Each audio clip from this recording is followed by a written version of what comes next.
So we have कुछ कुछ end S का चार्ट रिविजन्स। पहले हम कुछ आज छोटे वाले करते हैं, छोटे वाले जैसे इंड एस 41 है, अभी वो कर लेते हैं पहले, ठीक है। तो इंड एस 41 करते हैं, इंड एस 41 का chart revision. Before starting end S 41, before starting end S 41, कुछ भी आपको 41 के रिस्पेक्ट में क्या क्या याद आ रहा है, अपना खुद से रिमाइंड क्या क्या हो रहा है बता सकते हो क्या? और सभी लोग बोलेंगे तो ज्यादा अच्छा लगेगा। तुम लोग सब डाल देते हो रजत के ऊपर और प्रेरणा और अभिनव के ऊपर। अभिनव भी अब बोलने लगा है तो अच्छी बात है, बट बाकी सब लोग चलो ठीक है, ये बोल दिया ना, मैं क्या बोलूंगा। So I want to listen everyone, specially other than Rajat and other than Rajat, tell me क्या क्या याद आ रहा है 41 को लेकर, क्या क्या पढ़ा है, अगर किसी को कुछ याद आ रहा है तो।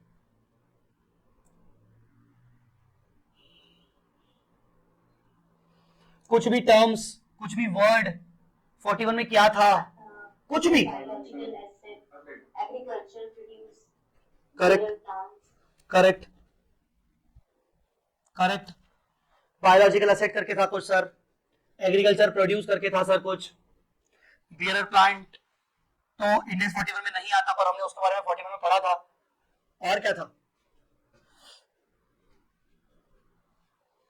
कोई रिकॉग्निशन क्राइटेरिया, कैसे रिकॉर्ड करते हैं बायोलॉजिकल एसेट्स को, agriculture produce at the point of harvest को।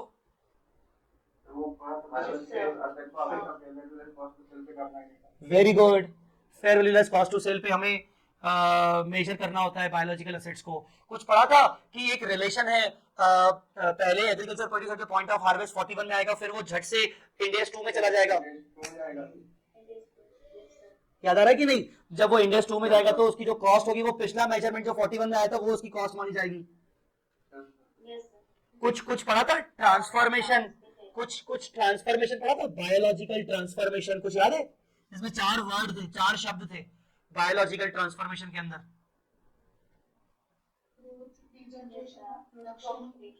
Very good, growth, degeneration, production, procreation. और ये बायोलॉजिकल ट्रांसफॉर्मेशन, ये वर्ड क्यों पढ़ा था? क्योंकि एग्रीकल्चर एक्टिविटी क्या होती है उसको डिफाइन करने के लिए बायोलॉजिकल ट्रांसफॉर्मेशन पढ़ा था। एग्रीकल्चर एक्टिविटी को डिफाइन करने के लिए, एग्रीकल्चर एक्टिविटी क्या होती है? Agriculture activity means managing the biological transformation. अगर आप रेगुलर बेसिस पे बायोलॉजिकल ट्रांसफॉर्मेशन करते रहते हो, मैनेजमेंट कर रहे हो इसका पूरा, for the purpose of sale, for conversion into agriculture produce, याद आ रहा है कि नहीं? और for creating one more biological asset, तो उसको एग्रीकल्चर एक्टिविटी बोलते हैं। ऐसा कुछ पढ़ा था। कुछ एग्जांपल्स, इलस्ट्रेशंस पढ़े थे, एक क्वेश्चंस पढ़े थे इंस्टीट्यूट के। काउस ने बछड़े दिए, बछड़ों की फेयर वैल्यू याद है कि नहीं? वो age wise physical change, market change. Sir एक डॉग वाला एग्जांपल भी पढ़ा था। कौन सा? डॉग वाले देखे थे, हाँ। सो क्या है, देखो मैं तो रिवीजन करवा लूंगा, तुम अपनी तरफ से कितनी चीजों को डाल रहे हो, अपनी तरफ से कितना इनपुट्स दे रहे हो, वो इंपॉर्टेंट है ना। रिवीजन तो रोज करवा लूं, पर रोज भूल भी जाओगे। अपने खुद को, दिमाग को थोड़ी सी देनी पड़ेगी, एक्सरसाइज करवानी पड़ेगी। यार क्या था, उससे पहले मैं रिकॉल कर लूं कुछ शब्द, तो हो सकता है मेरा अच्छे से रिवाइज हो।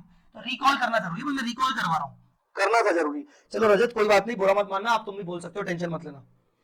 रजत बेचारा बोल रहा होगा सर ऐसा तो गलत है, मतलब मुझे बोलने नहीं देते हो आप। चलो इंडेक्स 41, क्या क्या शब्द हैं, क्या क्या चीजें हैं, शुरू से पढ़ते हैं। सबसे पहले इंपॉर्टेंट टर्म्स क्या है? एग्रीकल्चर एक ऐसा स्टैंडर्ड है जिसमें ना पहले टर्म्स को समझना पड़ेगा। पहले टर्म्स क्या है? पहला टर्म इंपॉर्टेंट कौन सा है बेटा? Biological transformation. क्या होता है biological transformation? Biological transformation includes growth, degeneration, production, procreation. ये शब्द किस किस से रिलेटेड है? ग्रोथ, जब आप पाल रहे हो, जब आप उसको बड़ा कर रहे हो, जैसे बछड़ा है, काफ है, आप उसको खिला रहे हो, पिला रहे हो, उसको मेंटेन कर रहे हो ताकि वो गाय बने और वो आगे चल के दूध दे। ग्रोथ कर रहे हो, आप उसको ग्रो कर रहे हो, this is also called biological transformation. तो growth, improvement in the quality of biological asset, ठीक है ना। प्लांट आपने छोटा पौधा लगाया, आप प्लांट को मेंटेन कर रहे हो, आप बढ़ा रहे हो ताकि वो आगे चल के पेड़ बने, ग्रोथ। तो ग्रोथ इज बेसिकली जब आप किसी बायोलॉजिकल एसेट की क्वालिटी को इंप्रूव करना चाहते हो, ग्रोथ। डीजनरेशन क्या है? जस्ट उसका उल्टा, deterioration in the quality of biological asset, ठीक है ना। जैसे हमने एक क्वेश्चन देखा था, स्लॉटर का एक क्वेश्चन देखा था, मुझे याद आ रहा है, किसी को याद आ रहा है? एक लास्ट में टेस्ट नॉलेज, मतलब टेस्ट नॉलेज तो आईसीआई के मॉडल में होता है, पर हम उसके क्वेश्चन को लास्ट में डालते हैं। तो हमने लास्ट में क्वेश्चन देखे थे स्लॉटरिंग वाले, अच्छे क्वेश्चन थे, बड़े क्वेश्चन थे कि कुछ स्लॉटर कर दिए, कुछ ऐसे कर दिए, कुछ डायरेक्ट भेज दिए। तो डिटोरिएशन मतलब जहां आप एनिमल्स को काट रहे हो, ठीक है ना, उनकी क्वालिटी को डिटोरिएट कर रहे हो for the purpose of sale, ठीक है ना। डीजनरेशन, या आप पेड़ काट रहे हो, डिटोरिएशन इन द क्वालिटी, तो डिटोरिएशन डीजनरेशन सीधा सीधा आपकी ग्रोथ का उल्टा होता है। फिर प्रोडक्शन, प्रोडक्शन क्या होता है? प्रोड्यूसिंग मिल्क, वूल, टी लीफ। प्रोडक्शन मतलब किसी बायोलॉजिकल एसेट से कोई एग्रीकल्चर प्रोड्यूस निकालना। यहां तो अपन बात कर रहे थे बायोलॉजिकल एसेट की, पर तीसरी बात प्रोडक्शन की हम कर रहे हैं बायोलॉजिकल एसेट से किसी एग्रीकल्चर प्रोड्यूस को पैदा करना। मिल्क निकालना गाय से, भैंस से, वूल, टी लीफ, ये सब क्या है? Production, because they all are agriculture produce. और फिर procreation, creation of additional living animals and plants. वो हमने पढ़े थे वो dog mating puppies, dog mating puppies raise करना, ये हमारी रेगुलर एक्टिविटी है, तो वो था प्रोक्रिएशन। तो प्रोक्रिएशन मतलब नया जन्म देना, नए एनिमल्स क्रिएट करना, नए प्लांट्स क्रिएट करना। ग्रोथ में और प्रोक्रिएशन में फर्क क्या है? कोई बताएगा ग्रोथ और प्रोक्रिएशन में फर्क क्या है?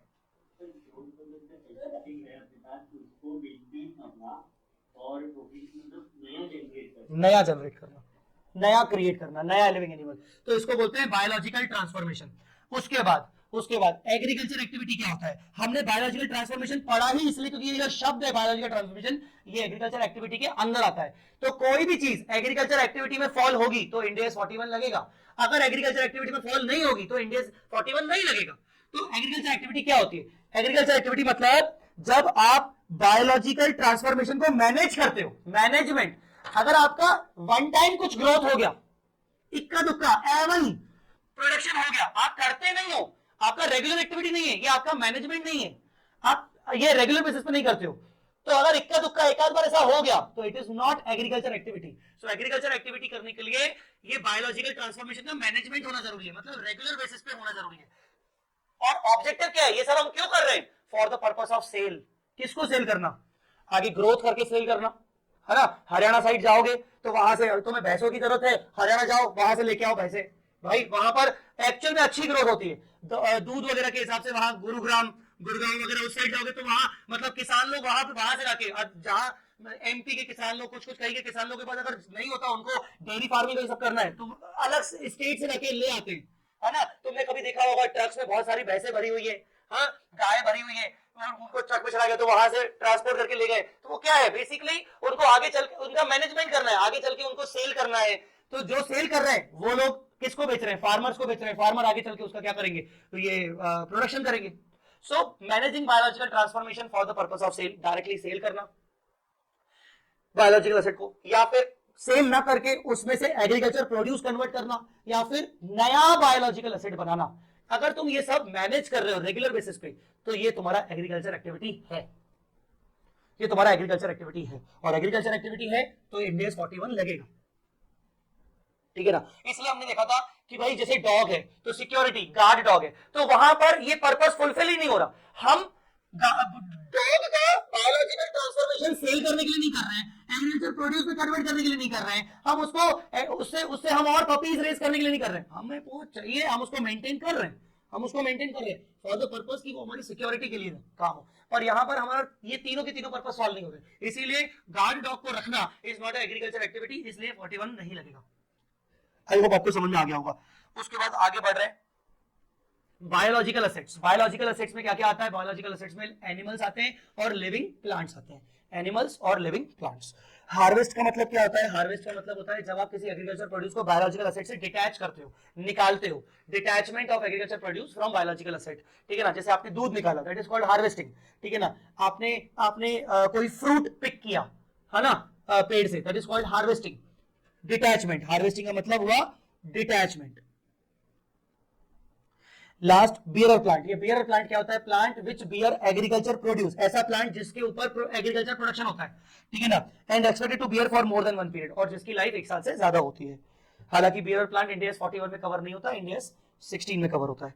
तो ये हो गए आपके इंपॉर्टेंट टर्म्स। ये सबको क्लियर है? जवाब चाहिए मेरे को, ये सबको क्लियर है कि नहीं?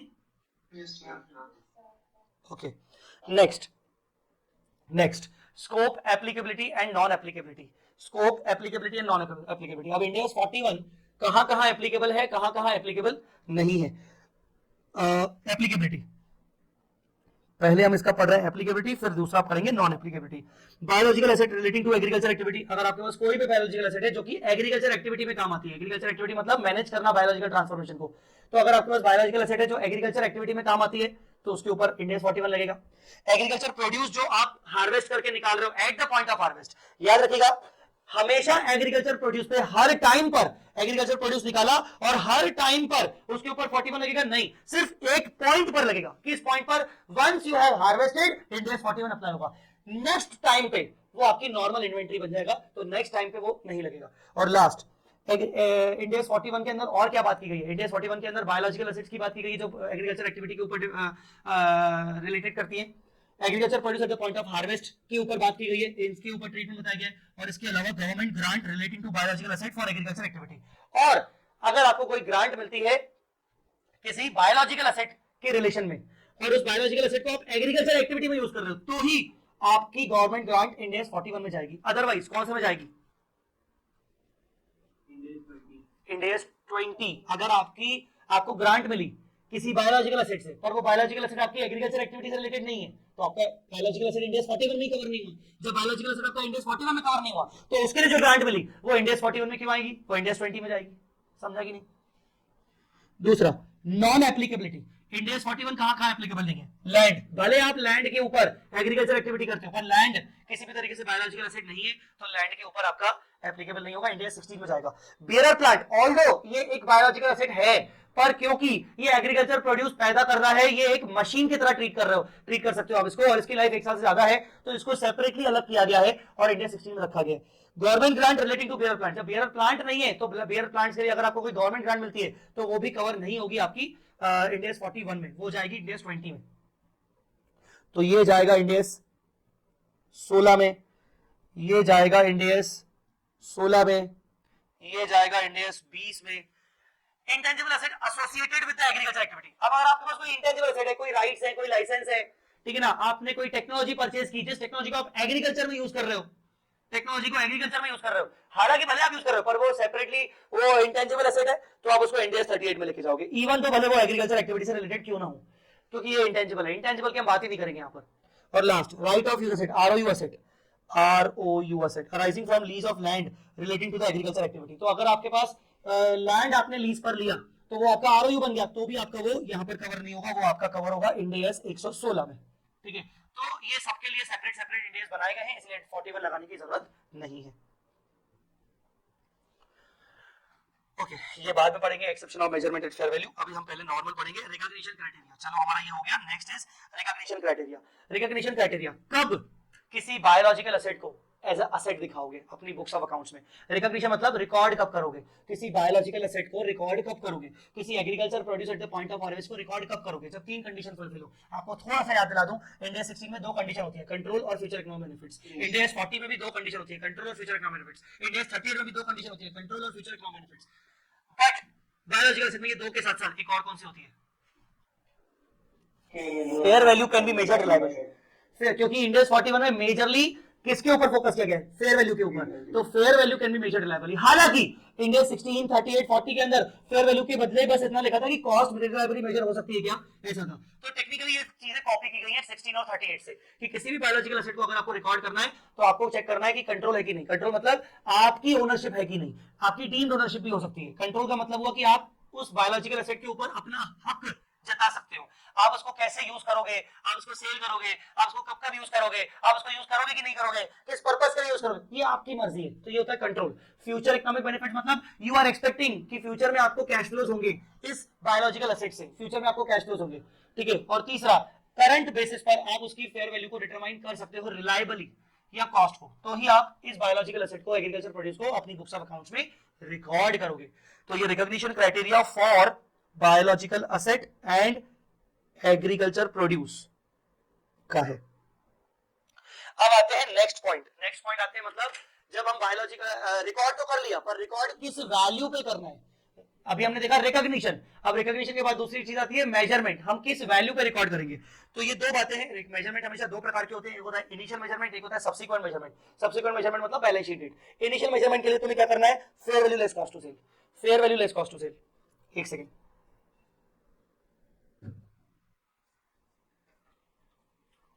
Fair value less cost to sell. तो initial measurement fair value less cost to cell पे रिकॉर्ड करेंगे हमेशा। मतलब जब भी तुम किसी बायोलॉजिकल एसेट को खरीद के भी लाओगे, एक्वायर भी करोगे, या फिर अगर तुमने उसका वो किया है, क्या बोलते हैं, प्रोक्रिएशन किया है, मतलब तुमने नया पैदा किया है, काफ आया, तो उसके लिए तुमने कोई खर्चा किया नहीं था, तुमने तो गाय के ऊपर खर्चा किया है ना, उससे बचना निकला, तो बेसिकली तुम उसको जितना भी खर्चा किया वो रखो साइड, खर्चा जाए बाद में, तुम उसको फेयर वैल्यू पर रिकॉर्ड करोगे। तुम खरीद के लाए 100 रुपए पे, पर उसकी फेयर वैल्यू 120 रुपए, तो तुम फेयर वैल्यू 120 पे रिकॉर्ड करोगे। भले पेमेंट तुमने 100 रुपए किया, तो उससे गेन आएगा, गेन को तुम पेमेंट में डालोगे। हो सकता है तुम खरीद के लाए 100 रुपए पे, पर उसकी फेयर वैल्यू 90 रुपए, तो तुम 90 रुपए पे रिकॉर्ड करोगे। तुम्हारे बैंक से 100 रुपए गए, तो तुम्हारा लॉस भी आ सकता है, और लॉस आएगा तो पेमेंट में जाएगा। आई बात समझ में कि नहीं, क्लियर है कि नहीं? तो वे fair value less cost to sell में अच्छा कभी कभार कॉस्ट टू सेल ज्यादा हो सकती है, फेयर वैल्यू कम हो और कॉस्ट टू सेल ज्यादा हो सकता है, इसका मतलब फेयर वैल्यू आपकी नेगेटिव भी हो सकती है, तो इसलिए आपका ओवरऑल हो गया लॉस, तो लॉस को आप प्रोवाइड फॉर कर सकते हो। फिर दूसरा, ये तो हो गया इनिशियल रिकॉग्निशन। फिर आता है बैलेंस शीट डेट पर क्या करेंगे। अगेन बैलेंस शीट डेट पर भी अगेन आप इसको फेयर वैल्यू करोगे, बार बार आपको फेयर वैल्यू ही करना पड़ेगा, और फेयर वैल्यू करके जो भी प्रॉफिट और जो भी गेन और लॉस आएगा वो डायरेक्टली आपका कहां जाएगा, पी&एल में जाएगा। सर हमें ना एक उलझन हो सकती है। सर क्या उलझन बेटा? सर कभी कभार क्या होता है, कभी कभार क्या होता है, कहीं लिखा, अभी अभी आपको उलझन नहीं होगी, पर जैसे जैसे मैं और आगे बढ़ाता जाऊंगा ना आपको ये उलझन होगी। सर कभी कभार क्या होता है, कुछ कहीं लिखा होता है कि ट्रांसफर होगा ओसीआई में, कहीं लिखा होता है ट्रांसफर होगा पी&एल में। सर कैसे समझ आएगा सर, मतलब कितना याद रखेंगे, क्योंकि ये अल्टीमेटली याद ही रखना है कि इसका डिफरेंस पी&एल में जाएगा, इसका डिफरेंस ओसीआई में जाएगा। सर कैसे याद रखेंगे? ओसीआई में जो डिफरेंसेस जाते हैं ना वो बहुत लिमिटेड है, जहां जहां लिखा हुआ है वो बहुत लिमिटेड है, और उसके लिए मैंने आपको कल भी बताया था, मैं अभी फिर से बता देता हूं कि उसके लिए जो लिमिटेड चीजें हैं, जो जो चीजें ओसीआई में जाती हैं, उसका you will have separate chart for that important items of OCI. तो ओसीआई में क्या क्या जाता है वो बहुत लिमिटेड चीजें हैं, अगर ये याद रख लोगे तो इनके अलावा बाकी सब जो भी जाएगा वो पी&एल में जाएगा जनरली, ऐसा होता है।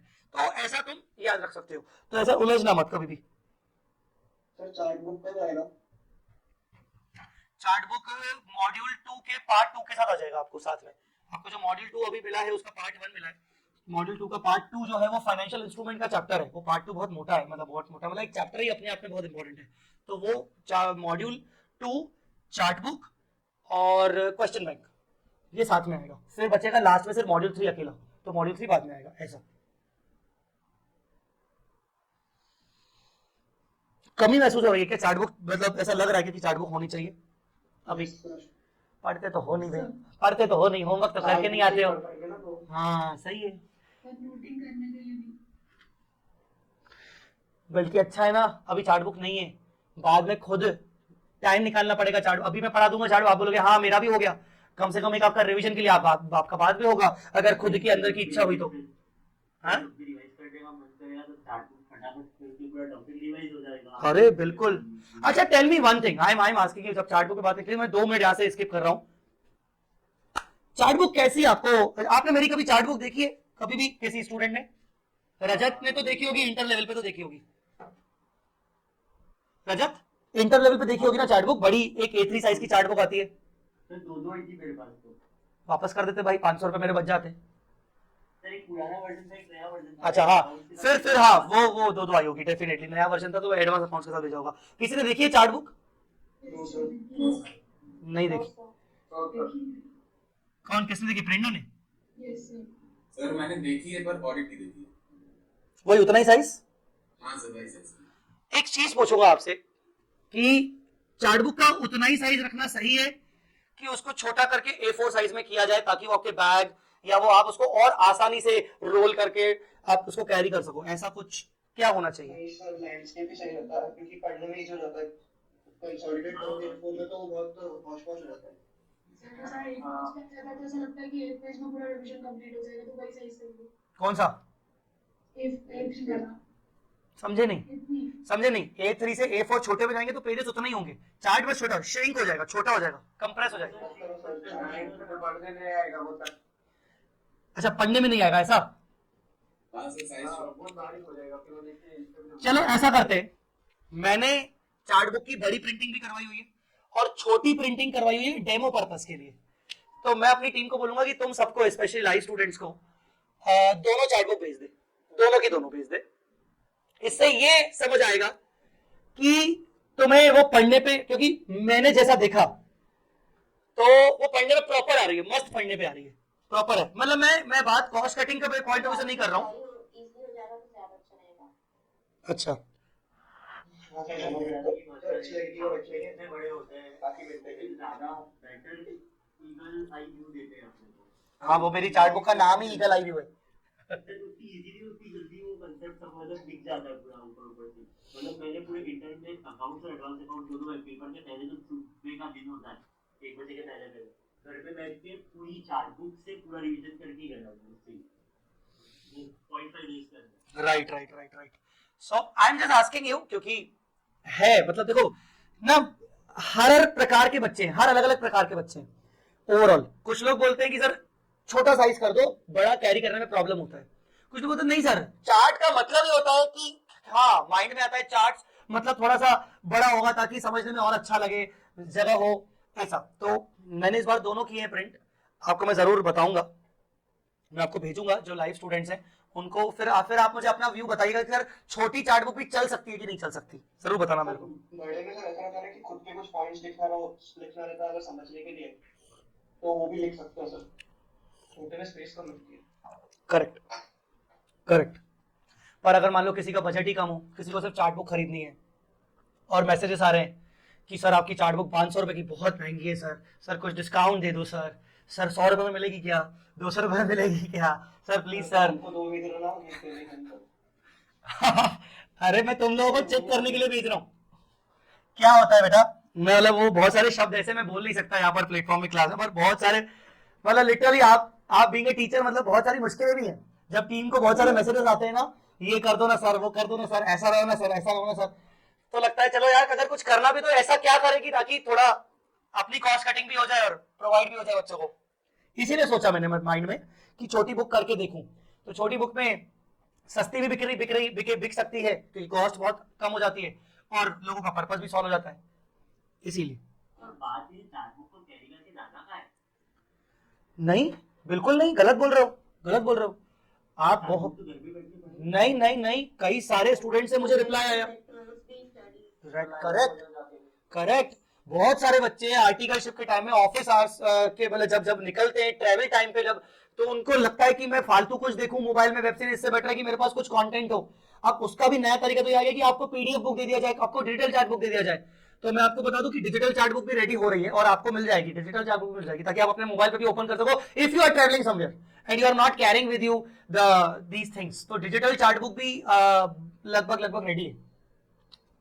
तो बहुत सारे लोगों को लगता है, तो इसलिए वो छोटी चार्ट बुक ना अच्छा अब कहीं आप ट्रेन में बैठो, इतनी बड़ी चार्ट बुक ओपन करो तो थोड़ा सा लगता है अरे यार जगह भी नहीं है, कैसा क्या। छोटी चार्ट बुक है, जल्दी देखा, अच्छा ये है ऐसा है। Nobody can beat mobile, obviously travelling के टाइम पे नोबडी कैन बीट मोबाइल एक हाथ से पकड़ा चलो हो गया, बट कुछ ना कुछ ऑल्टरनेट तो करना ही पड़ेगा। एनीवेज, मेजरमेंट हो गया। मेजरमेंट बायोलॉजिकल एसेट्स का किस तरीके से होगा वो हमने देखा।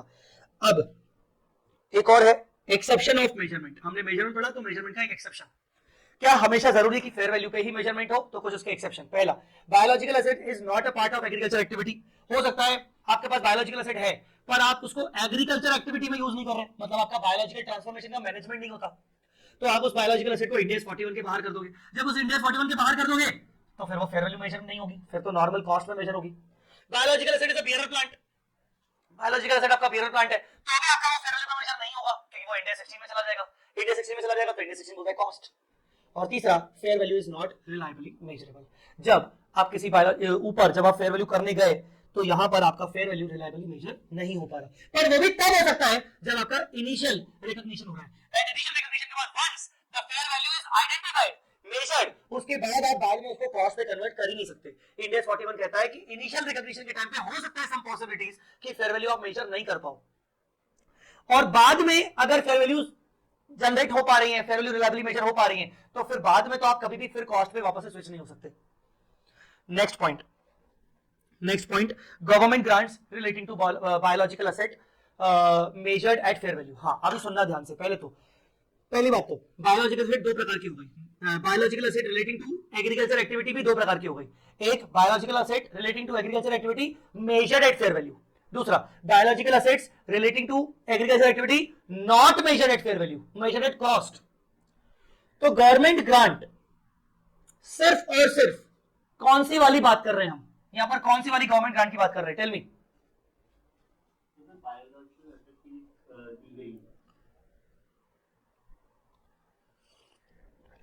कोई बोलेगा इस पे?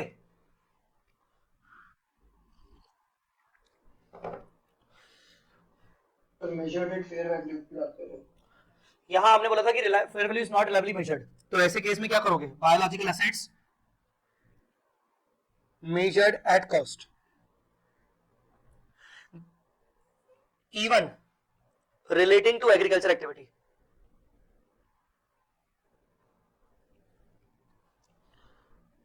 एग्रीकल्चर एक्टिविटी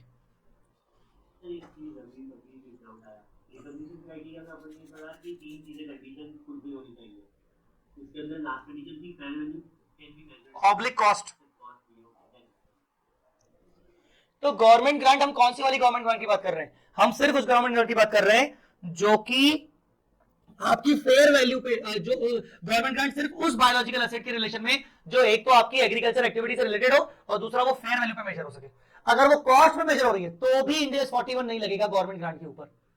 तो क्या होना चाहिए? इसमें हमने क्या पढ़ा था? इसमें हमने ये पढ़ा था कि अगर आपको ग्रांट मिल रही है और कंडीशंस आपकी ऑलरेडी कंप्लाई हो चुकी है, ग्रांट जिन कंडीशंस के बेसिस पे आपको मिली है वो कंडीशंस आप ऑलरेडी कंप्लाई कर चुके हो, no further conditions are required to be complied. Future में कोई फर्दर कंडीशंस कंप्लाई करने की जरूरत नहीं है, आपने सारे कंडीशंस को कंप्लाई कर लिया है। तो ऐसे केस में वो अनकंडीशनल ग्रांट हो गई और अनकंडीशनल ग्रांट को आप इमीडिएटली इनकम मानते हुए P&L में डालोगे।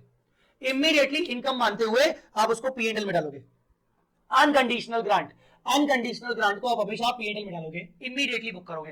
कितना भी अमाउंट हो, कितना भी हेवी अमाउंट हो, पूरा का पूरा P&L में जाएगा। आप ये नहीं बोलोगे सर डिफरेंट अमाउंटाइज करें कि हाँ सर बहुत हेवी अमाउंट है, इसका बेनिफिट तो हमें सालों तक मिलेगा, पूरा P&L में जाएगा। Conditions yet to be completed, conditions yet to be completed मतलब अभी तक आपने उसकी कंडीशंस को फुलफिल नहीं किया है, कंडीशंस अभी फ्यूचर में कंप्लाई होने वाली है, they are in the process of completion. तो तब तक जो ग्रांट तुम्हें मिली है वो तुम उसको लायबिलिटी में दिखाओगे, तुम उसको इनकम रिकॉर्ड नहीं करोगे। Liability first then income after the compliance of all conditions, after the compliance of all condition. क्यों? क्योंकि अगर कंडीशन मान लो बीच में कंप्लाई नहीं हो पाई तो रिफंड करनी पड़ेगी, रिफंड पूरी की पूरी करनी पड़ेगी। तो इसलिए अभी से तुम लायबिलिटी बना लो कि कल को हो सकता है रिफंड करनी ना पड़े। और once the conditions are already satisfied तो अब तो रिफंड की कोई पॉसिबिलिटी बची नहीं है, तो ऐसे केस में लायबिलिटी हटा दोगे। ठीक है ना? Do not ever deduct the grant amount from the value of biological asset. Normally क्या होता है, एक इंड AS 20 करके है आपका गवर्नमेंट ग्रांट वाला, तो इंड AS 20 जो नॉर्मल गवर्नमेंट ग्रांट वाला स्टैंडर्ड है वो बोलता है कि अगर आपको कोई ग्रांट मिलता है in relation to depreciable asset, आपने ये इंटर में भी पढ़ा था, government grant in relation to depreciable asset, तो ऐसे केस में उस ग्रांट को आप चाहो तो डेप्रिशिएबल एसेट की कॉस्ट से लेस करके दिखा सकते हो। ऐसा हम इंड AS 41 के अंदर नहीं कर सकते कि आपने उस ग्रांट को बायोलॉजिकल एसेट की वैल्यू से लेस करके दिखा दिया। ये बिल्कुल मत करना, हो सकता है क्वेश्चन में ऐसा आए उलझाने के लिए, पर ऐसा बिल्कुल मत करना। ठीक है ना? तो ये वाली बात हो गई। छठा नंबर पॉइंट क्या है भाई? छठा नंबर पॉइंट है agriculture produce at the point of harvest. इसका क्या होगा?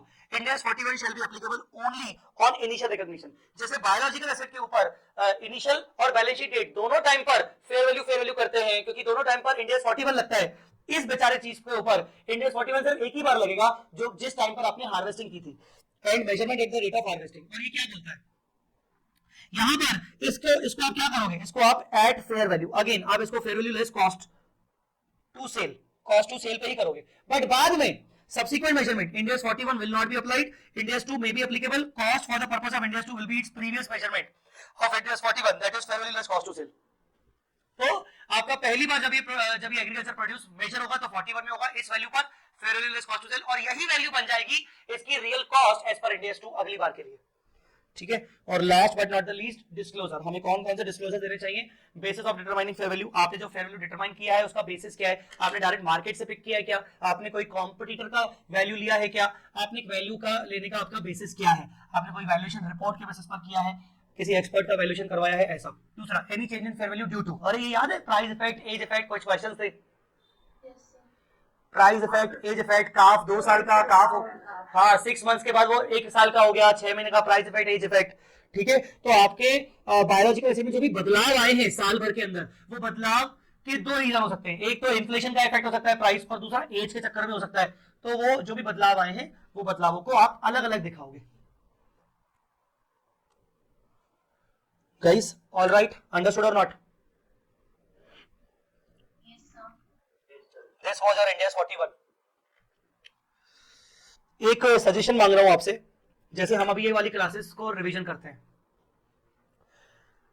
जहां जहां इंपॉर्टेंट है मैं आपसे सजेशन मांगता रहता हूं, क्योंकि आपसे ही जुड़ा हुआ हूं अभी लाइव वालों के साथ, बाकी लोग तो दे नहीं सकते क्योंकि वो ऑफलाइन वाले हैं। तो मैं मान के चलता हूं कि जो तुम बोलोगे वही मोस्टली बाकी लोगों की एक ओवरव्यू होता होगा जनरली।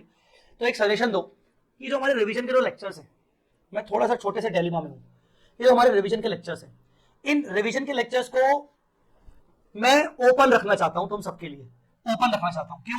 क्योंकि कभी ऐसा लगे कि यार सर ने रिवीजन करवाया था, मुझे वो लेक्चर वापस से देखना है, पर मेरी वैलिडिटी खत्म हो गई, मेरे व्यूज खत्म हो गए, तो यार उस टाइम पे ना एक बहुत ही अखरता है, अरे यार वो तो रिवीजन था, तो मैं इसको ओपन रखना चाहता हूँ। But at the same time यार यूट्यूब में आजकल कचरा हो गया है, यूट्यूब बहुत कंटेंट, हर कोई बस कंटेंट पे कंटेंट ना। और पता है आज अपने को ना जितना यूट्यूब आसान लगता है मेरे लिए भी, हाँ यार यूट्यूब पे डाल दो बच्चा अपने आप देख लेगा, जब एग्जाम टाइम आता है ना तो मुझे ऐसा लगता है, आपके पॉइंट ऑफ व्यू से मैं सोच के बता रहा हूँ, यूट्यूब पे ना ढूंढते ढूंढते थक जाओ, सर कौन सा वाला था, सर लिंक भेज दो ना, ऐसा होता होगा कि नहीं होता होगा?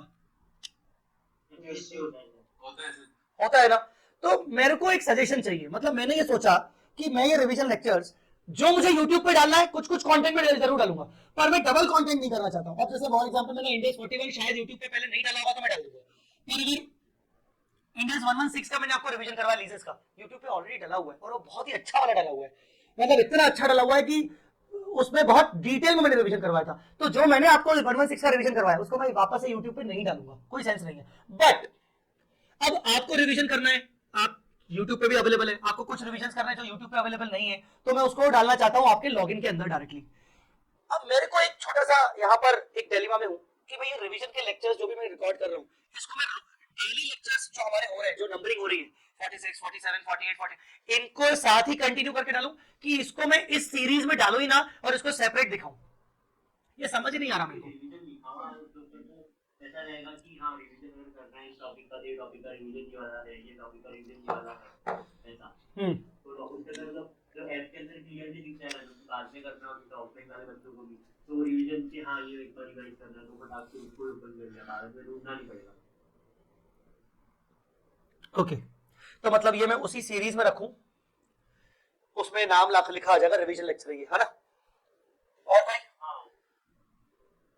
सर अलग से सेक्शन भी रख सकते हैं रिवीजन का, कि अलग अलग स्कूल करके उनका नहीं पड़े, चैप्टर वाइज एक ही जगह सारी रिवीजन वीडियोस मिल जाएगा अलग से सेक्शन, मैं भी उसी चीज का सोच रहा था, अलग से सेक्शन का, कि मैं उसका डबल डबल रखा। ये है कि बस एक सेपरेटली लेक्चर के नाम के पास दिख जाएगी कौन से लेक्चर का और कौन से टॉपिक का रिवीजन है, बस इतना सा ही पॉइंट है। देखो दोनों में छोटी छोटी लिमिटेशंस है, मैं आपको बता रहा हूँ क्या। अगर मैं उसको अलग से रखता हूँ, अगर मैं उसको अलग से रखता हूँ, मैं मेन लेक्चर्स के सीक्वेंस में रखता ही नहीं, तो मुझे अच्छे से पता है बहुत सारे बच्चे ऐसे जो बोलेंगे हाँ ठीक है रिवीजन ना बाद में देख लेंगे, अपन तो आगे बढ़ो रहे। तो डिसएडवांटेज क्या हुआ, रिवीजन मैंने तो करवाई पर उसने देखी नहीं और वो भूल गया, सारे लेक्चर कंप्लीट हो गए, अरे सर रिवीजन चलो बाद में देख लेंगे, ठीक है, ये छोटा डिसएडवांटेज। यही चीज एडवांटेज बन जाएगी जब मैं उसको नॉर्मल सीरीज के साथ रखूंगा कि यार सीरीज आया 46 आया 47 आया 47 सीरीज में है, हाँ यार ये करना ही है, उसके अंदर रिवीजन या कुछ भी है मुझे करना ही, मुझे सीरीज में चलना है, तो एक बाउंड हो जाते हैं अपन कि हाँ यार ये सारे लेक्चर देखने हैं, तो एक माइंडसेट वैसा हो जाता है। यार थोड़ा सा ना मैं बोलता हूँ वो हो करने को तो सामने वाला तो फिर क्लासेस लेके ना ही पढ़े, मैंने वो भी देखे है ना, व्हाट्सएप पे आता है रोज, सर वो ना मैंने आपकी क्लासेस खरीद ली थी सर, वो कुछ हो गया था तो सर मैंने ना एक्टिवेशन ही नहीं किया, सर एक्टिवेशन करके छोड़ दिया, मैंने बहुत बढ़िया क्या चाहता है भाई तू, सर वो वैलिडिटी बढ़ा दो। ऐसे तो बहुत सारे लोग हैं उनके ऊपर मेरा कंट्रोल नहीं है, और मेरी कोशिश है कि मैं जितना हो सके मैं उतना ज्यादा उनको बाध्य करूं देखने के लिए, पर सीरीज में रहेगा।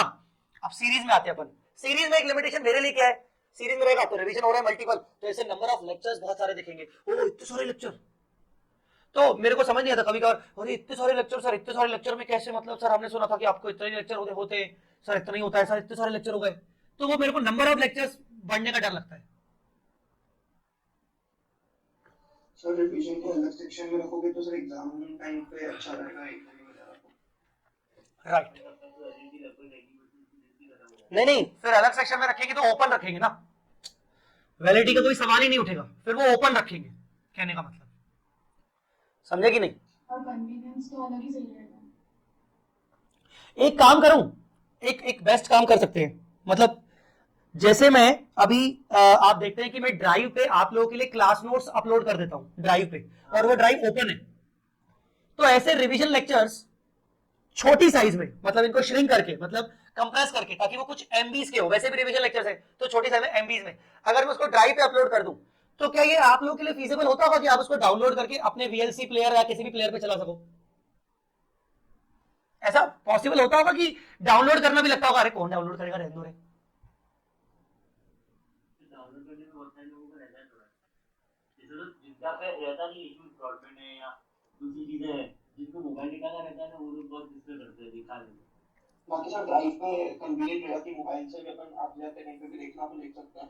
इसमें देखो एक ये वाला है कि आप टिपिकल कार्ड का लॉगिन में डालने का सोच रहे हो, तो साथ में क्वेश्चन बैंक डाल देते हो, सर हर टॉपिक का जैसे इंडेक्स 41 एग्रीकल्चर लिखा हुआ है, इसके साइड में लेफ्ट हैंड कॉर्नर एम्प्टी पड़ा है, यहाँ पे यूट्यूब का अपने कॉलम डाल दो। किया हमने हमने हमने किया है, इसके साइड में यूट्यूब, इसके साइड में यूट्यूब, इसके साइड में यूट्यूब, इसके साइड में यूट्यूब किया है, पर मेरे को ऐसा लगा कि चार्ट बुक के अंदर भी छोटे छोटे छोटे छोटे छोटे छोटे प्ले बटन, बार बार पीछे करो फिर प्ले करो, फिर पीछे करो फिर प्ले, मतलब थोड़ा मुझे क्वेश्चन बैंक में समझ आया कि यार ये पूरा क्वेश्चन है, सर ने ये क्वेश्चन समझाया, यार ये क्वेश्चन मेरे को ना सर से ही पढ़ना है, तो चलो प्ले कर दिया, ये क्वेश्चन मेरे को समझ आ गया, हाँ इसमें कोई प्रॉब्लम नहीं है, चलो। पर ना जब छोटे छोटे छोटे छोटे प्ले बटन हो रहे थे ना, तो पूरी चार्ट बुक ऐसा होल बहुत इरिटेटिंग लग रही थी मेरे को कि यार इतने सारे प्ले बटन। एक ही पूरे टॉपिक का एक मेजर ऊपर है, जैसे यहाँ पे लिखा हुआ है ये फाइंडर रहता है, वैसे उस साइड भी यूट्यूब का वो डल जाए 41 का चार्ट का भी, और अच्छा, यहाँ प्ले बटन आ जाए पूरा बस, है ना? हाँ एक ही, और उसके अंदर टाइम स्टैम्प्स लगेंगे ताकि जो टॉपिक पे स्किप करना हो वो उससे डायरेक्ट मिल जाए। राइट, ये हो सकता है। और वो वीडियो भी या तो जैसे कि मतलब पहले रहते हैं, ये वीडियो अगर आपको अपलोड करनी है तो अनलिस्ट करके डाल दो उसके ऊपर, चार्ट बुक के अंदर उसका दिया हुआ है, ताकि वो रिडंडेंसी नहीं आएगी लेक्चर्स की यूट्यूब के ऊपर भी कि हाँ दो लेक्चर डाले रहेंगे। दिस कैन बी डन, ये अच्छा आइडिया है कि प्ले बटन हर छोटे छोटे टॉपिक्स पे ना होके प्ले बटन हर चार्ट बुक के साइड में हो, और इस चार्ट बुक में मैं करवा दूं डिजिटल करवाना मेरे लिए 2 महीने का काम है, वो डिजिटल हो भी रही है।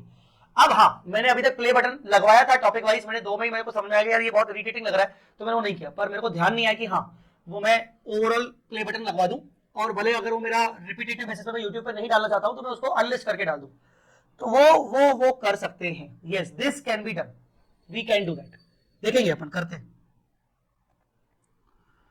वो मैं करता हूं, वो एक अच्छा काम बताया आपने, वो मैं आज नोट कर लूंगा। चलो ये हो गया हमारा दूसरा स्टैंड, कौन सा था? 40। हाँ 40 भी हो जाए। Yes sir. हाँ तो 40 पे आ जाओ। 40 के अलावा और कौन कौन से थे? 2 23 36 36 तो अभी भी हुआ है, तो अभी नहीं करेंगे हम, 36 तब करेंगे जब 36 भूल जाओगे तब रिवाइज करेंगे, हाँ ठीक है। 36 अभी नहीं करेंगे हम, 36 बाद में। चलिए तो 2 और 23 तो ठीक है, देख लेंगे। अभी हम पहले आते हैं इंडियस 40 पे, इन्वेस्टमेंट प्रॉपर्टी। फिर से रिकॉल करो, कुछ रिकॉल कर सकते हो, कुछ टर्मिनोलॉजीज, ट्रीटमेंट्स, कुछ भी रिकॉल कर सकते हो 40 के रेस्पेक्ट में, कुछ आ रहा है याद? इस बार रजत भी बता सकता है। बिल्डिंग्स एंड इस टाइप की प्रॉपर्टी पे जिसकी वो अपन रेगुलर बिजनेस में यूज नहीं कर रहे, मतलब अपने जो एज अ पीपी यूज नहीं हो रहा है, ऐसे इन्वेस्टमेंट यूज हो रहा है, मतलब उससे अपन कुछ अलग कैश जनरेट कर रहे हैं, या तो रेंटल पर्पस से जनरेट कर रहे हैं या लीजिंग से जनरेट कर रहे हैं उस चीज की। और जो ओनर ऑक्यूपाइड प्रॉपर्टी नहीं है, जो ओनर ऑक्यूपाइड प्रॉपर्टी नहीं है, ओनर ऑक्यूपाइड प्रॉपर्टी क्या होती है? वो पीपी में आ जाती है, वो ओनर ऑक्यूपाइड यानी कि वो ओनर उसको यूज कर रहा होता है, मतलब वो बिजनेस में यूज कर रहा होता है, तो पीपी के अंदर कवर हो जाती है।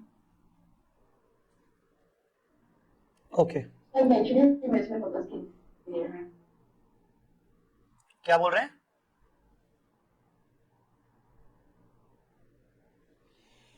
बेटा आवाज नहीं आई।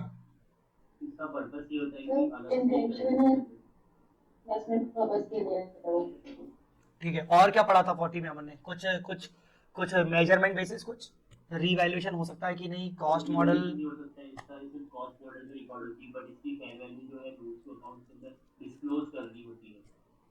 हाँ, डेप्रिसिएशन लगा सकते हैं क्या इन्वेस्टमेंट प्रॉपर्टी का?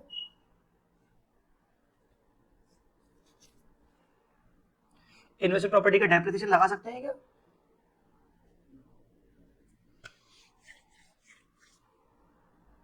हाँ, डेप्रिसिएशन तो लगेगा। सर ये कैपिटल एप्रिसिएशन के लिए होता है। सर इन्वेस्टमेंट प्रॉपर्टी पे तो इम्पेयरमेंट लगाते हैं। अच्छा, डेप्रिसिएशन नहीं लगा। हाँ, अगर भी कोई कंपनी में कुछ इम्पेयरमेंट टेस्टिंग करते हो उसकी रेगुलरली, तो फिर डेप्रिसिएशन नहीं लगा। यार तुमने जो बोला हर बैलेंस शीट डेट पर इम्पेयरमेंट टेस्टिंग करते हैं, क्या तुमने सही बोला? क्योंकि इम्पेयरमेंट का स्टैंडर्ड हम पढ़ चुके हैं, और इम्पेयरमेंट का जो स्टैंडर्ड है वो कहता है कि कुछ ही ऐसी एसेट है जिनका तुम्हें हर बैलेंस शीट डेट पर इम्पेयरमेंट टेस्टिंग करना ही पड़ेगा, चाहे इंडिकेटर हो चाहे नहीं हो। तो उसमें ये आईपी आती थी कि नहीं आती थी? आईपी आती थी कि नहीं आती थी? नहीं आती थी। मतलब हर बैलेंस शीट डेट पर इम्पेयरमेंट करना जरूरी नहीं है आईपी का, इन्वेस्टमेंट प्रॉपर्टी का। जब जरूरी नहीं तो इसका मतलब डेप्रिशिएबल है, वो डेप्रिसिएशन लग सकता है। आइए पढ़ते हैं index 40 investment property. Yes, definition. सबसे पहले इन्वेस्टमेंट प्रॉपर्टी के अंदर क्या क्या कवर होता है? इन्वेस्टमेंट प्रॉपर्टी के अंदर लैंड और बिल्डिंग और बूथ, सिर्फ यही कवर होगा, कुछ भी और कवर नहीं होगा। Investment in gold, investment in bond, security, shares, कुछ भी कवर नहीं होगा। इन्वेस्टमेंट प्रॉपर्टी में सिर्फ और सिर्फ लैंड, बिल्डिंग और बूथ कवर होगा। पर इन्वेस्टमेंट प्रॉपर्टी कौन सी लैंड को बोलेंगे, कौन सी बिल्डिंग को बोलेंगे?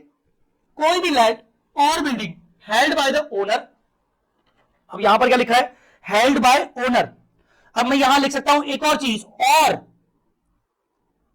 Held by Lesi. लेसी भी होल्ड कर सकता है एज अ आरओयू, याद है कि नहीं? Held by lessee as ROU, as ROU, याद आ रहा है कि नहीं आ रहा है? Held by lessee as a ROU. अगर लेसी लैंड लेके आया, बिल्डिंग लेके आया एज अ आरओयू के तौर पर, और वो फर्दर रेंटल पे दे रहा है, ऑपरेटिंग लीज पर दे रहा है, तो भी वो उसके लिए लैंड एंड बिल्डिंग आरओयू जो है वो उसके लिए इन्वेस्टमेंट प्रॉपर्टी होगी। तो यहां पर चार्ट में थोड़ा सा मुझे अगली बार चार्ट में ठीक करना पड़ेगा, हेल्ड बाय ओनर और हेल्ड बाय लेसी एज आरओयू। किस पर्पस के लिए? चाहे ओनर का पर्पस हो चाहे लेसी का पर्पस हो। क्या क्या हो सकता है? रेंटल। यहां रेंटल वर्ड लिखा आ गया तो समझ जाना ऑपरेटिंग लीज, याद रखना ऑपरेटिंग लीज, फाइनेंस लीज नहीं। अगर तुमने रेंटल पे चला रहे हो और तुमने हमेशा के लिए फाइनेंस लीज पर दे दी, अबे फाइनेंस लीज पर दे दी तुमने, मतलब तुमने सारे रिस्क एंड रिवॉर्ड दे दिए, मतलब तुम ये लैंड एंड बिल्डिंग को डी-रिकॉग्नाइज करना पड़ेगा। तो फिर क्या की इन्वेस्टमेंट प्रॉपर्टी हुई? फिर अगर रेंटल पे तुमने दिया और ऑपरेटिंग लीज के दिया, ऑपरेटिंग लीज मतलब अदर देन फाइनेंस लीज, मतलब सारे रिस्क एंड रिवॉर्ड तुमने ट्रांसफर नहीं किए, मतलब टेंपररी पीरियड के लिए तुमने लीज पर दिया है, तो हम कह सकते हैं कि हाँ तुम्हारा रेंटल पर्पस है, तुम्हारी एसेट तुम्हारी बुक्स में दिख रही है, तुम्हें रेंटल मिल रहा है, तो ये तुम्हारी इन्वेस्टमेंट प्रॉपर्टी हो सकती है। But at the same time एक और बात, रेंटल तुम्हारा मेन ऑपरेटिंग इनकम नहीं होना चाहिए, तुम्हारा मेन रेवेन्यू जनरेटिंग एक्टिविटी नहीं होना चाहिए। रेंटल पे देना, if it is your main revenue generating activity, तो ये लैंड एंड बिल्डिंग तुम्हारे लिए पीपीई बन जाएगा।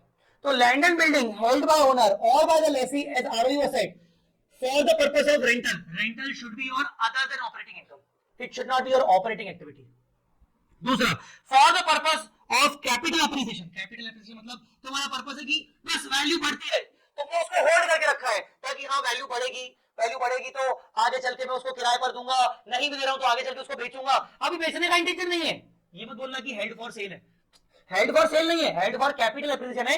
अभी बेचने का नहीं सोचा, कभी वैल्यू बढ़ेगी तो तब का तब देखेंगे। और बोथ मतलब कैपिटल एप्रिसिएशन के साथ साथ मेरा पर्पस है कि रेंटल पे भी हो शायद, ताकि मेरे को एक साइड की इनकम आती रहे। सो डेफिनेशन में it is very much clear कि लैंड एंड बिल्डिंग ही आपकी इन्वेस्टमेंट प्रॉपर्टी हो सकती है, वो भी जब आपका पर्पस रेंटल का है और रेंटल भी आपका मेन ऑपरेटिंग एक्टिविटी नहीं हो सकता।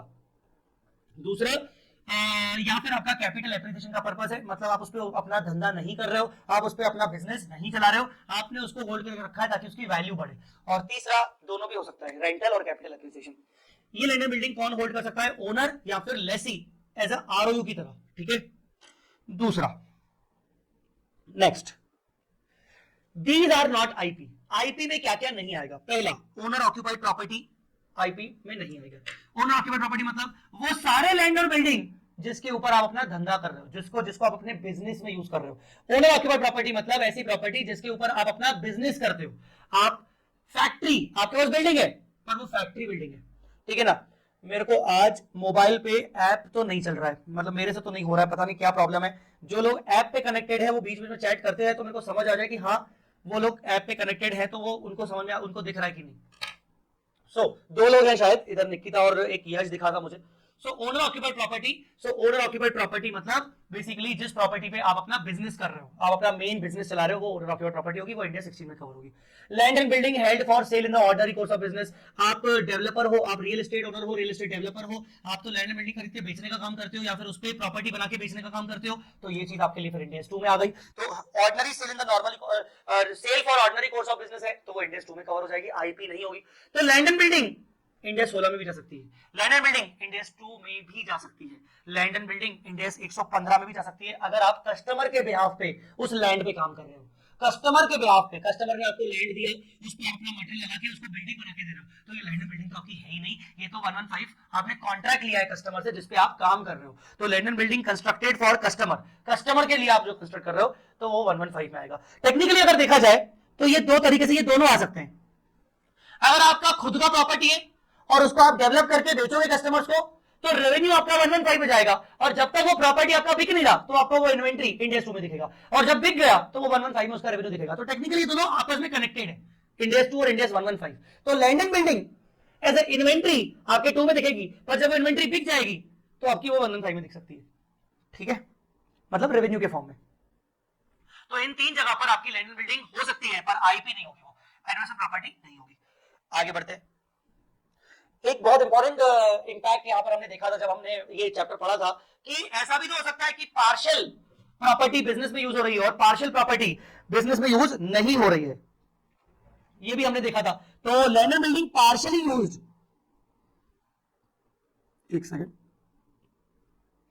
Land and building partially used in the business and the rest part not in business. कुछ पोर्शन हो रहा है, कुछ पोर्शन नहीं हो रहा है। Held for more than one purpose, मतलब आपकी लैंड एंड बिल्डिंग में दो अलग-अलग पर्पस हो रहे हैं, एक कैपिटल एप्रिसिएशन है और दूसरा ओनर ऑक्यूपाइड है। तो कैसे करोगे? तो इसमें लिखा गया है if part is capable of being sold, rented, used और ट्रांसफर्ड सेपरेटली। हर एक पार्ट अलग अलग है, सेपरेट है, हर एक पार्ट अपनी अपनी तौर पर अलग अलग है। तो one part will be IP, other part will be owner occupied. तो आप हर एक पार्ट के बेसिस पर इंडिया 40 की कंडीशन लगाओगे। अगर एक प्रॉपर्टी है, जैसे फॉर एग्जांपल आपकी एक बिल्डिंग है, बिल्डिंग में 3 फ्लोर है, ग्राउंड, फर्स्ट, सेकंड, तीनों फ्लोर की एंट्री सेपरेट है, तीनों फ्लोर्स की एंट्री सेपरेट है, अलग अलग एंट्रीज है। तीनों फ्लोर्स को मैं अलग अलग पार्टीज को बेच सकता हूं, मेरे ऊपर है, मेरी मर्जी, और मैं बेचूं कि नहीं बेचूं ये अलग बात है, बेच सकता जरूर हूं। तीनों को मैं अलग अलग पर्पस के लिए यूज भी कर सकता हूं, मेरी मर्जी। मैं कमर्शियल भी किसी को यूज कर सकता हूं, तो किसी और को मैं रेसिडेंशियल भी कर सकता हूं, तो मेरी मर्जी। तो इसका मतलब हर एक पार्ट सेपरेटली सेल हो सकता है, करूंगा नहीं करूंगा ये अलग बात है, सेपरेटली रेंट पे दे सकता हूं, यूज कर सकता हूं, ट्रांसफर कर सकता हूं। तो डेफिनेटली मैं पार्ट वाइज जज करूंगा कि मेरा इंडिया 40 लग रहा है कि नहीं लग रहा। बट अगर पार्ट्स सेपरेटली सेलेबल नहीं है, सेपरेटली ट्रांसफरेबल नहीं है, सेपरेटली एक्सचेंजेबल नहीं है, सेपरेटली रेंट पे देने योग्य नहीं है, कंबाइंड है, एक दूसरे के ऊपर डिपेंड है, तो एक सिंगल पार्ट माना जाएगा, सिंगल एसेट मानी जाएगी। तो जब सिंगल एसेट है तो या तो इंडिया 40 लगेगा या तो नहीं लगेगा, या तो लगेगा या तो नहीं लगेगा। So if it could not be separated for sale, use, rental, then entire land and building as IP only when insignificant portion is being used as owner occupied। क्या बोला है? तो पूरी प्रॉपर्टी को IP मान सकते हो अगर उस प्रॉपर्टी का बहुत ही इनसिग्निफिकेंट पोर्शन, छोटा सा हिस्सा अगर ओनर ऑक्यूपाइड में जा रहा है तो। जैसे कि एग्जांपल के तौर पर ये पूरी प्रॉपर्टी है, ये है आपका 2500 स्क्वायर फीट का स्पेस, इसमें ना इतना portion can say 250 square feet, बहुत ही छोटा सा पोर्शन, 250 मतलब हार्डली 10% आप अपने बिजनेस में यूज करते हो। तो ये मेरा जजमेंट है कि मैं इसको इनसिग्निफिकेंट मानूं कि नहीं मानूं। अगर मैं बोल रहा हूं कि मेरे लिए 10% तक यूज करूंगा तो इनसिग्निफिकेंट है, तो मैं बोलूंगा कि yes, entire property for me I will treat it as investment property. मैं उसको इन्वेस्टमेंट प्रॉपर्टी मान सकता हूं। पर यहीं पर मैं बोलूं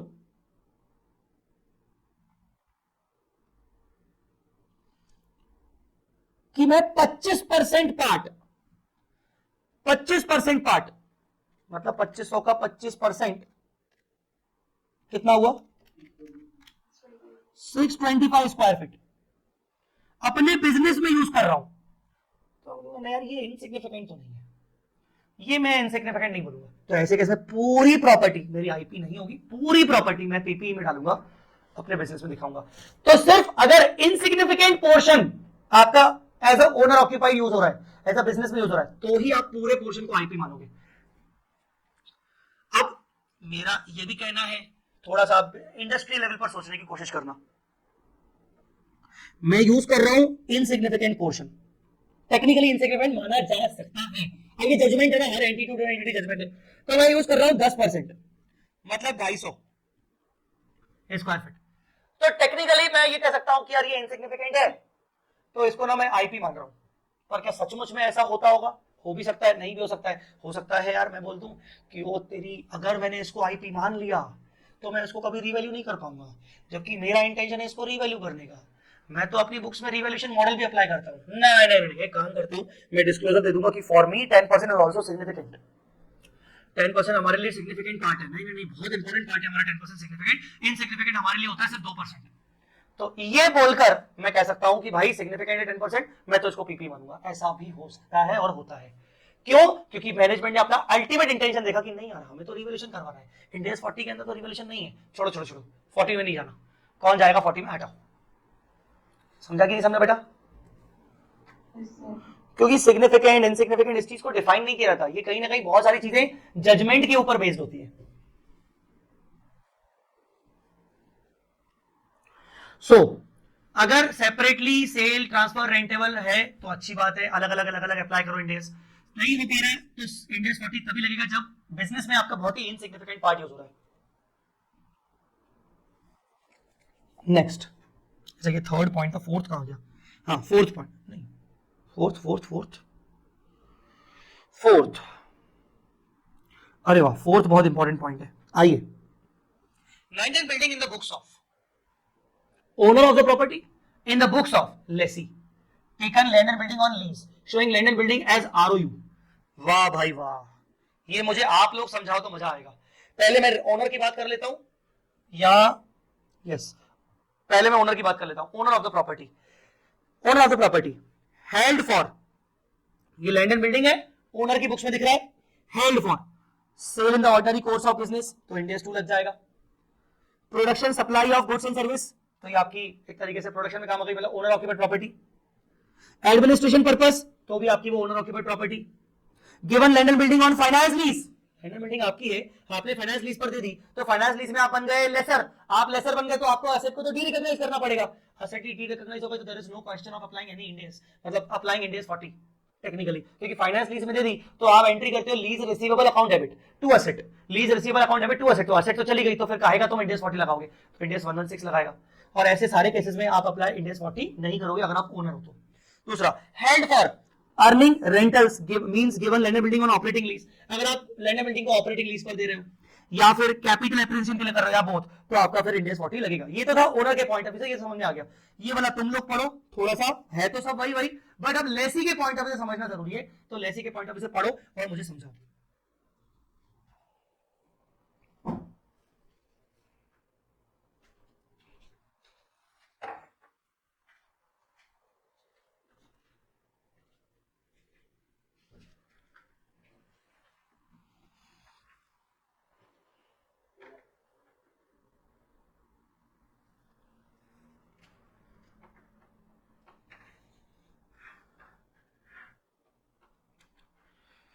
हाँ जी,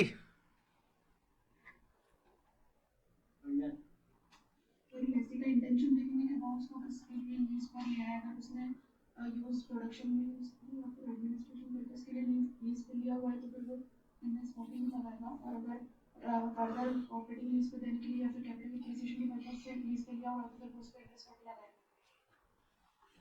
ओके, है वही सब चीजें, बस क्या है ना, ओनर वाला ना जल्दी समझ में आता है कि हाँ मैं ओनर हूं, पर सर लेसी जिसने खुद असेट को किराए पर लिया सर वो इन्वेस्टमेंट प्रॉपर्टी क्यों मानेगा?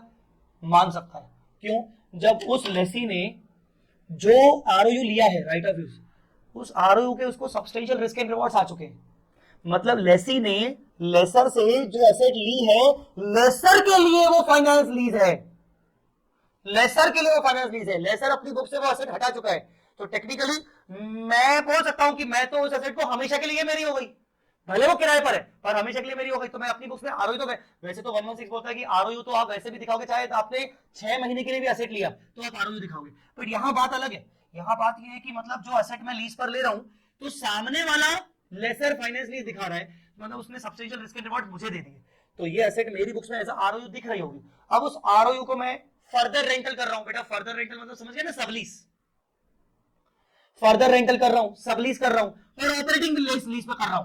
तो बेसिकली मैं उसको बोल सकता हूं कि मेरी ये इन्वेस्टमेंट प्रॉपर्टी, क्योंकि मैंने तो लीज पर ले ली हमेशा के लिए और मैं उसको कुछ टाइम के लिए लीज पर चला रहा हूं, कैपिटल एप्रिसिएशन कर रहा हूं।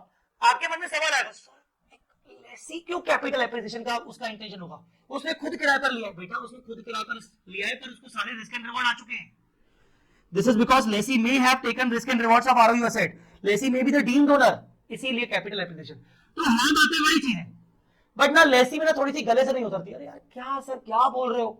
तो lessee as a deemed owner की तरह ये सब कर रहा है, तो वो उसको इन्वेस्टमेंट प्रॉपर्टी ट्रीट करेगा। डीम्ड ओनर की तरह वो अपने प्रोडक्शन में यूज कर रहा है, उसको बेचने के पर्पज से रखा है, उसने सबलीज कर दिया फाइनेंस पे, मतलब उसने रिस्क एंड रिवॉर्ड लेके उसने भी रिस्क एंड रिवॉर्ड ट्रांसफर कर दिए, तो फिर क्या उसकी बुक्स में आरओयू एसेट भी रिकॉग्नाइज हो जाएगा, तो वो फिर इंड एस 40 नहीं लगाएगा। तो एक लेसी भी इंड एस 40 लगा सकता है। मतलब कहने का मतलब आरओयू एसेट के ऊपर, ये रही आपकी आरओयू एसेट, इसके ऊपर इंड एस 16 भी लग सकता है, इसके ऊपर इंड एस 40 भी लग सकता है, आरओयू के ऊपर भी। This was the fourth point. Now fifth point, चलो समझ आ गया कि लैंड एंड बिल्डिंग एक इन्वेस्टमेंट प्रॉपर्टी हो सकती है। उसको रिकॉर्ड कब करना है और मेजर कैसे करना है? रिकॉर्ड कब करना है और मेजर कैसे करना है? तो पहले recognition, initial recognition only, FEB are expected to flow, cost can be measured reliably, simple, FEB are expected to flow and cost can be measured reliably। आपको future economic benefits are expected होने चाहिए और cost can be measured reliably. आपकी cost, आप उसकी cost को reliably major कर सकते हो। ये पॉइंट्स आपके हर जगह आते हैं। मेजरमेंट कैसे करोगे? इनिशियली आप उसको कॉस्ट में मेजर करोगे, इवन बैलेंस शीट डेट पर भी आप उसको हमेशा कॉस्ट पे ही दिखाओगे। इंड एस 40 अगर आप लगाते हो तो आप फेयर वैल्यू नहीं कर सकते हो, फेयर वैल्यू सिर्फ डिस्क्लोजर पर्पस के लिए यूज कर सकते हो। तो कॉस्ट पे आप मेजर करोगे, कॉस्ट में दो चीजें आ सकती हैं, परचेज कॉस्ट और डायरेक्टली एट्रीब्यूटेबल कॉस्ट। सर एक तीसरी कॉस्ट भी थी इंड एस 16 में, तीसरी कौन सी थी? Correct, decommissioning dismantling. सर वो इन्वेस्टमेंट प्रॉपर्टी में नहीं आएगी क्या? जनरली नहीं आएगी, आने को आ सकती है। हो सकता है आपने आरओयू ले लिया 40-50 साल के लिए कैपिटल एप्रिसिएशन करने के पर्पस से वगैरह, और आपकी रिस्पॉन्सिबिलिटी की जब से 40 साल खत्म हो जाएंगे तो आपको इसको रिस्टोर करना पड़ेगा ओरिजिनल कंडीशन पे। तो चांसेस बहुत कम होते हैं डीकमीशनिंग के, पर आने के चांस कॉस्ट का पार्ट हो सकता है बट चांसेस कम है, इसलिए मैंने नहीं दिखाया। कॉस्ट ओनली, कॉस्ट पे ही आप बैलेंस शीट डेट पर उसको रिकॉर्ड करोगे। यहाँ पर कॉस्ट का मतलब ओरिजिनल कॉस्ट नहीं होता, कॉस्ट का मतलब होता है original cost less accumulated depreciation less accumulated impairment. तो यहाँ पर कॉस्ट मतलब original cost less accumulated depreciation less accumulated impairment if any. तो इसका मतलब ये होता है। फेयर वैल्यू नहीं कर सकते सर, फेयर वैल्यू सिर्फ डिस्क्लोज करने के पर्पस से कर सकते हो। फेयर वैल्यू को सिर्फ आप डिस्क्लोज कर सकते हो। आपको याद होगा जब मैंने ओरिजिनली ये चैप्टर पढ़ाया था आपको, तो मैंने शायद आपको सन टीवी की बैलेंस शीट दिखाई थी और उसमें मैंने आपको फेयर वैल्यूएशन का डिस्क्लोजर दिखाया था। उसके नोट्स में मैंने आपको दिखाए थे फेयर वैल्यूज वगैरह, ये सब मैंने आपको उसके नोट्स बताए थे। ठीक है, तो ये ओरिजिनली अप्लाई होता है। ठीक है, रिकॉग्निशन मेजरमेंट फेयर वैल्यू नहीं कर सकते, फेयर वैल्यू डिस्क्लोजर पर्पस के लिए डेप्रिसिएशन लगा सकते हैं, याद रखना। बहुत सारे बच्चे उलझते हैं, सर डेप्रिसिएशन को लगाएंगे, इन्वेस्टमेंट प्रॉपर्टी है, मार्केट में वैल्यू बढ़ सकती है पर तू बुक्स में उसको कॉस्ट दिखा रहा है, मतलब डेप्रिसिएशन लगाना पड़ेगा। अब 6th नंबर है, कब? हाँ पूछा था मैंने। कॉस्ट ऑफ आईपी, ये सारी बातें तुम इंडिया 16 में भी पढ़ते हो। अगर तुम आईपी को खरीद के लाए एक्सचेंज करके मतलब तुमने आईपी खरीदा, उसके एक्सचेंज में तुमने कोई दूसरी एसेट दिया, कोई पीपीई दिया, कोई तुमने इंटेंजिबल एसेट दिया, तो तुम जो आईपी खरीद के लाए हो एक्सचेंज के फॉर्म में, या तो तुमने कुछ आईपी लिया और तुमने कुछ असेट दिया काइंड में और कुछ कैश दिया, क्या करोगे? Same treatment as given in Ind AS 16, refer Ind AS 16। नहीं नहीं नहीं, रेफर नहीं, हम बात करेंगे। यहां पर कोई बताएगा मुझे कि एक्सचेंज के केस में फर्स्ट प्रायोरिटी किसको देते हैं? एक्सचेंज के केस में हम क्या करते हैं? हम बोलेंगे यूज फेयर वैल्यूज। क्या बोलेंगे हम? Fair value. फेयर वैल्यू में हम फर्स्ट प्रायोरिटी किसको देंगे? Correct, fair value of asset given. अब गिवन के अंदर मान लो मैंने बिल्डिंग दिया और कैश दिया, तो क्या होगा? दोनों की वैल्यू को ऐड करेंगे और इन्वेस्टमेंट प्रॉपर्टी उस पर रिकॉर्ड करेंगे। मैंने मशीन दिया, मैंने कैश दिया, दोनों की फेयर वैल्यू रिकॉर्ड करके मैंने लैंड एंड बिल्डिंग जो एक्वायर किया इन्वेस्टमेंट प्रॉपर्टी उस पर दिखाऊंगा। पर सेकंड प्रायोरिटी मतलब कि अगर fair value of asset given reliably measurable नहीं है तो क्या करेंगे?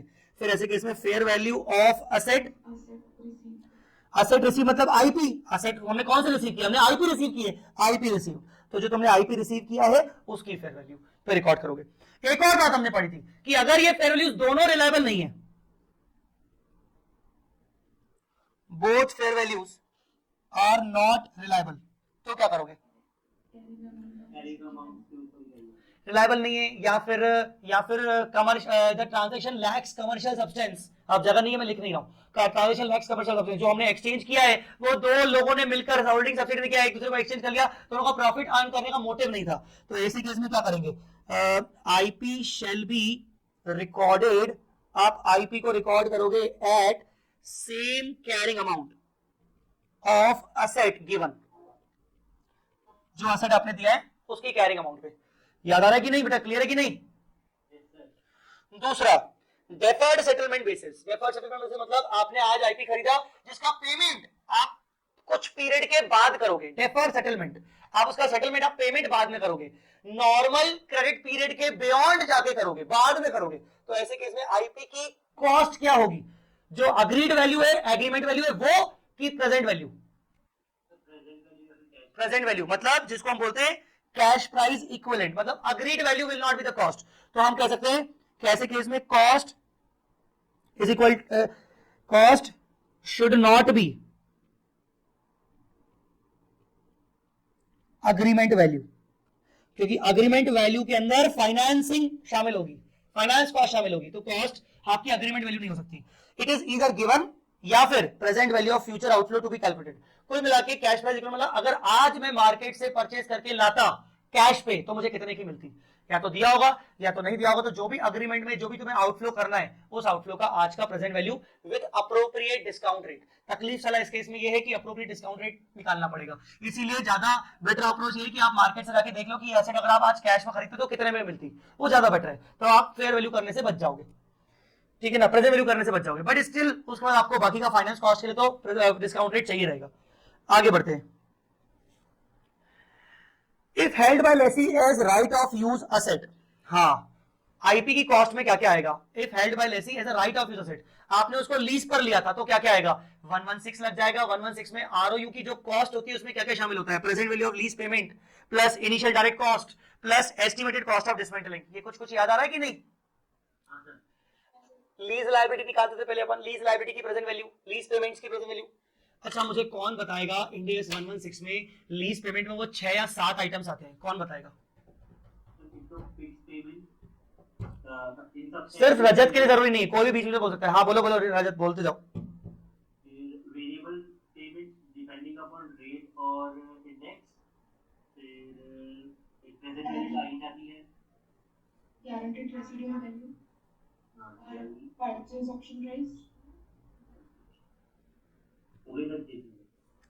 Fixed lease rent, in substance fixed payments. अच्छा fixed lease rents less incentives, in substance fixed payments, variable lease rents based on index और rates, GRV, purchase price option if option is reasonably exercisable, और last क्या था?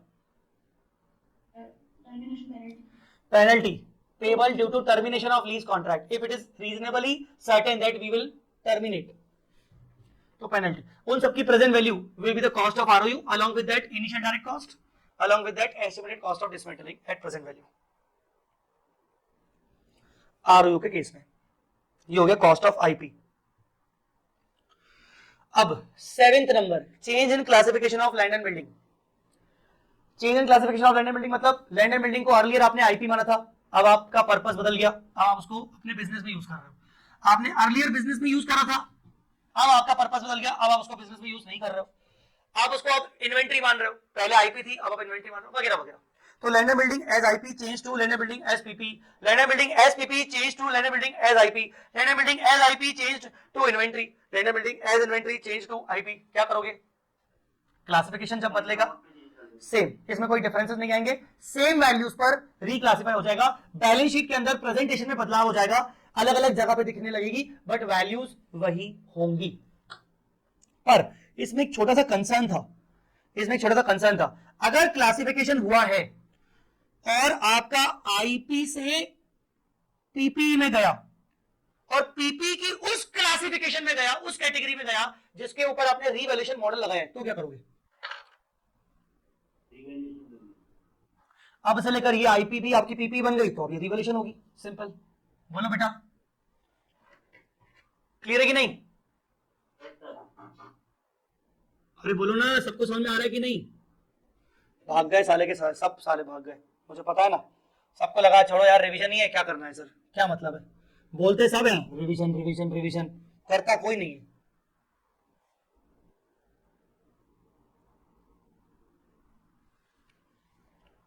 चलो next, PP पहले था और वो रीवैल्यूएशन मॉडल में था, अब वो आईपी हो गई, अब क्या करोगे? अब क्या करेंगे? भले वो पहले रीवैल्यू होती थी, जिस दिन आपने रिक्लासिफिकेशन किया जो भी उसका कैरिंग अमाउंट था, भले वो विथ रिवैल्यूएशन था, वो पूरा का पूरा आपके आईपी में वही अमाउंट पे दिखेगा। यस, हम जानते हैं कि कहीं ना कहीं वो पहले रिवैल्यू हो चुका है, पर आज के बाद वो रिवैल्यू नहीं होगा, ठीक है, वो तो ठीक है। अब रिवैल्यूएशन सरप्लस का क्या करेंगे? इसमें ऑप्शन है कि आप फिलहाल ट्रांसफर मत करो, जब तक आपका आईपी खत्म नहीं रहता तब तक आप रिवैल्यूएशन रिजर्व को रिजर्व में रखो। और आपको लगता है कि अब आप वापस से ऐसा कुछ नहीं होता कि आप वापस से कभी जिंदगी में रिक्लासिफाई करोगे, तो आप रिवैल्यूएशन सरप्लस को फिर जनरल में ट्रांसफर कर सकते हो। जनरली एंटिटी इमीडिएटली ट्रांसफर नहीं करती for the sake of convenience, और आईपी पे वैसे भी डेप्रिसिएशन तो लगेगा ही लगेगा, तो एक्सेस डेप्रिसिएशन के बराबर वो थोड़ा थोड़ा जनरल में ले जाएगी, सिंपल। तो 7वां नंबर पॉइंट हो गया। उसके बाद 8वां, डी रिकॉग्निशन। आईपी को जब सेल करोगे, डिस्पोज ऑफ करोगे, राइट ऑफ करोगे तो पीएनएल में जाएगा, गेन और लॉस ऑन डिस्पोजल पीएनएल में जाएगा। क्या बात करनी है इसमें? लास्ट इंपॉर्टेंट डिस्क्लोजर्स, क्या क्या इंपॉर्टेंट डिस्क्लोजर देने आईपी के रिस्पेक्ट में? Accounting policy use for the treatment of PP, मतलब कॉस्ट पे रिकॉर्ड किया कि कुछ और है, तो जो भी है, अगर इवन कॉस्ट पे भी है तो दिखाओ तुम डिस्क्लोजर में कि हमने अपनी आईपी को कॉस्ट पे दिखाया है, राइट। तो जो भी अकाउंटिंग पॉलिसी तुमने अडॉप्ट की है मेजरमेंट करने का, वो criteria for distinguishing IP from PP, ये तुम्हारी आईपी पीपी से अलग है, क्यों है, क्या क्राइटेरिया, ऐसा क्या है तुम्हारा पर्पस, तो तुम बताओगे, फैक्ट्स बताओगे कि तुमने इसको आईपी क्यों माना है, ये बहुत इंपॉर्टेंट है, तुमने इसको आईपी क्यों माना है। डेप्रिसिएशन मेथड तुमने कौन सा यूज किया है आईपी के ऊपर, इकोनॉमिक लाइफ क्या है, और फेयर वैल्यू तो दिखाना ही दिखाना है, तो ये भी इंपॉर्टेंट है। तो एक फेयर वैल्यू दिखाना जरूरी है और एक क्राइटेरिया बताना जरूरी है कि वो अब तुम्हारे पीपी से क्यों अलग है, कितना अलग है। That's all, this was Ind AS 40।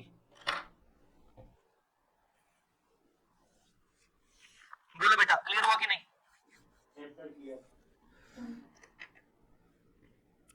मुझे कुछ कुछ याद आ रहा है इंड AS 40 में और 40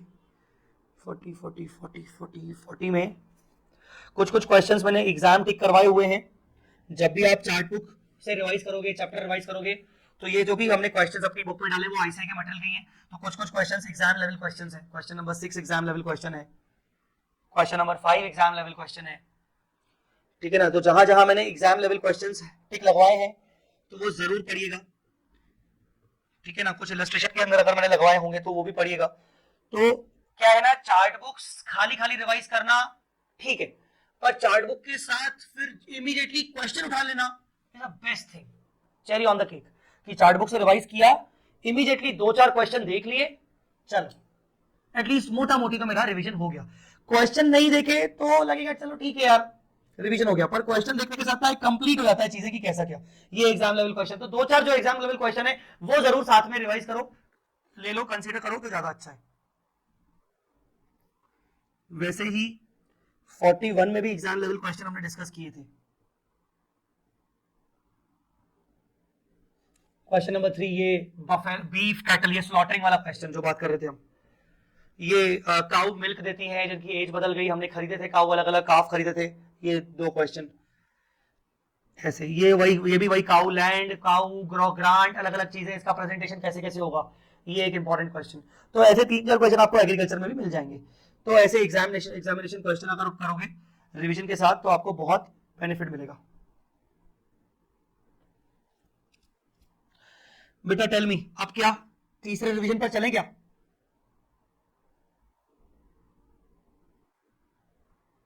कल क्लासेस रहेंगी क्या?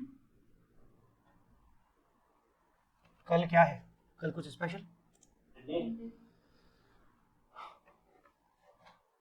कल संडे है, तुम लोग बोलो क्या करना है? सर वही ऑफिस में ऑफिस ओपन है। सर 7 बजे से पूरा निकलता है। ऐसा है क्या? आज सर ऑफिस में आप देखते सब लोग रुक जाएंगे। अच्छा, सुबह 7 से रात तक ऑफिस रहते हैं। सुबह 7-8 बजे से रात के 1 बजे तक ऑफिस। ओके। सब लोग तो बोल देंगे हमारी तो आलती तरह सब तो बोल जाएंगे। तो बोलते हैं 2-4 दिन क्लास थोड़ा साइड में रखो, फिर बाद में करो। वो तो होता ही है, लास्ट के दिनों में ऐसा बोलते हैं कि अभी तो एटलीस्ट थोड़ी सी इंपॉर्टेंस देने लगो हमें। जैसे मैं तुम्हें बोल रहा हूँ इंपॉर्टेंस थोड़ी तो दो, वो भी तुम्हें बोलते हैं। अब तुम्हें भी लगता है चलो ठीक है कुछ ही दिन बचे हैं, जय सर को इंपॉर्टेंस तो बाद में देते रहेंगे, फिलहाल इनको ही दे दो। हाँ सर सही है। तो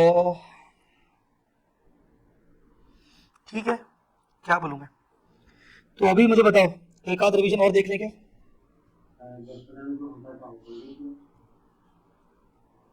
इंडियस 2 देख लेता हूं, हो जाएगा कि नहीं।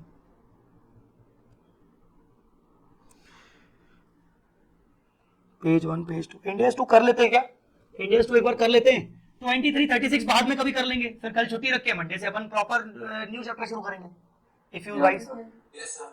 हाँ देखो कैसे यस कस बोलना शुरू कर दिया है। छुट्टी को बोल गया ना आपने। नहीं, मुझे भी ऐसा लग रहा है कि अगर 3-4 रिवीजन हो गए तो फिर लगेगा चलो ठीक है कल नहीं भी करें, एक बचेगा तो एक के लिए क्या अपन माथा बच्ची करेंगे, और एक को 23 और 36 को अपन बाद में कभी देख लेंगे नेक्स्ट वीक। हाँ चल जाएगा। चल जाएगा। चलो इंडियस 2 करो, रिकॉल करो। और तो एनालिसिस हाँ भैया ठीक है, उसके अलावा कुछ नया बोलो। and for sale in the ordinary course of business. ठीक है,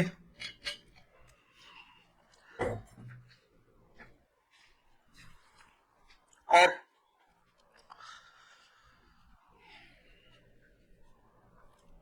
मुझे लगता है ऑनलाइन स्टूडेंट्स जो ऑफलाइन बेसिस पे देखते हैं वो लोग किसी को याद रखे ना रखे, वो रजत को अपनी जिंदगी में हमेशा याद रखेंगे और उसकी आवाज से भी याद रखेंगे, अरे ये आवाज वाला बंदा पक्की बात है रजत होगा। बाकी लोग तो अच्छा बच्चे ये भी बोलेंगे सर आपके बच्चे कैसे हैं सर, कुछ बोलते ही नहीं है, इससे बेहतर है हमें बुला लो। राहुल तुम बहुत कम बोलते हो यार, यस और नो बोलते हो बस, पता है होमवर्क करके यस सर फिर म्यूट कर दिया, समझ में आया कि नहीं, यस सर म्यूट कर दिया। अरे सर रजत बोल रहे थे बोलने के रजत देखो क्या बोल रहा है सर मैं इसीलिए रुक रुक के बोल रहा हूँ। राहुल, ये गलत, ये गलत है, ये गलत है। रजत बोल देता है ये उसके ऊपर तुमने डाल दिया, तुम लोग जानबूझ के ढीलापंथी करते हो या तुम लोग ढीले पड़ जाते हो तो पूरा बेचारे रजत के ऊपर डाल दिया कि देखो रजत ना पहले बोल देता है, क्यों ना बोले, वो उसने भी पूरे पैसे दिए। अरे हाँ तो ठीक है, बट ऐसा है कि अब 2 लोग एक साथ बोलेंगे तो फिर तो बोलो ना तुम बोलना शुरू करोगे रजत बंद कर देगा, देखना मैं बोल रहा हूँ। तुम लोग पता तुम लोग क्या सोचते हो, अच्छा रजत तो बोल ही रहे ना, सबको कंप्लीट कर ही देगा, छोड़ो। ऐसे नहीं होता, जैसे वो बोलना वॉइस फ्रेश होती है, वो नहीं मन करता बोलना। हाँ सर आप समझो रजत जब आप जब मना कर देते हो ना स्पेसिफिकली सो आप नहीं बोलते तभी वो चुप होते हैं।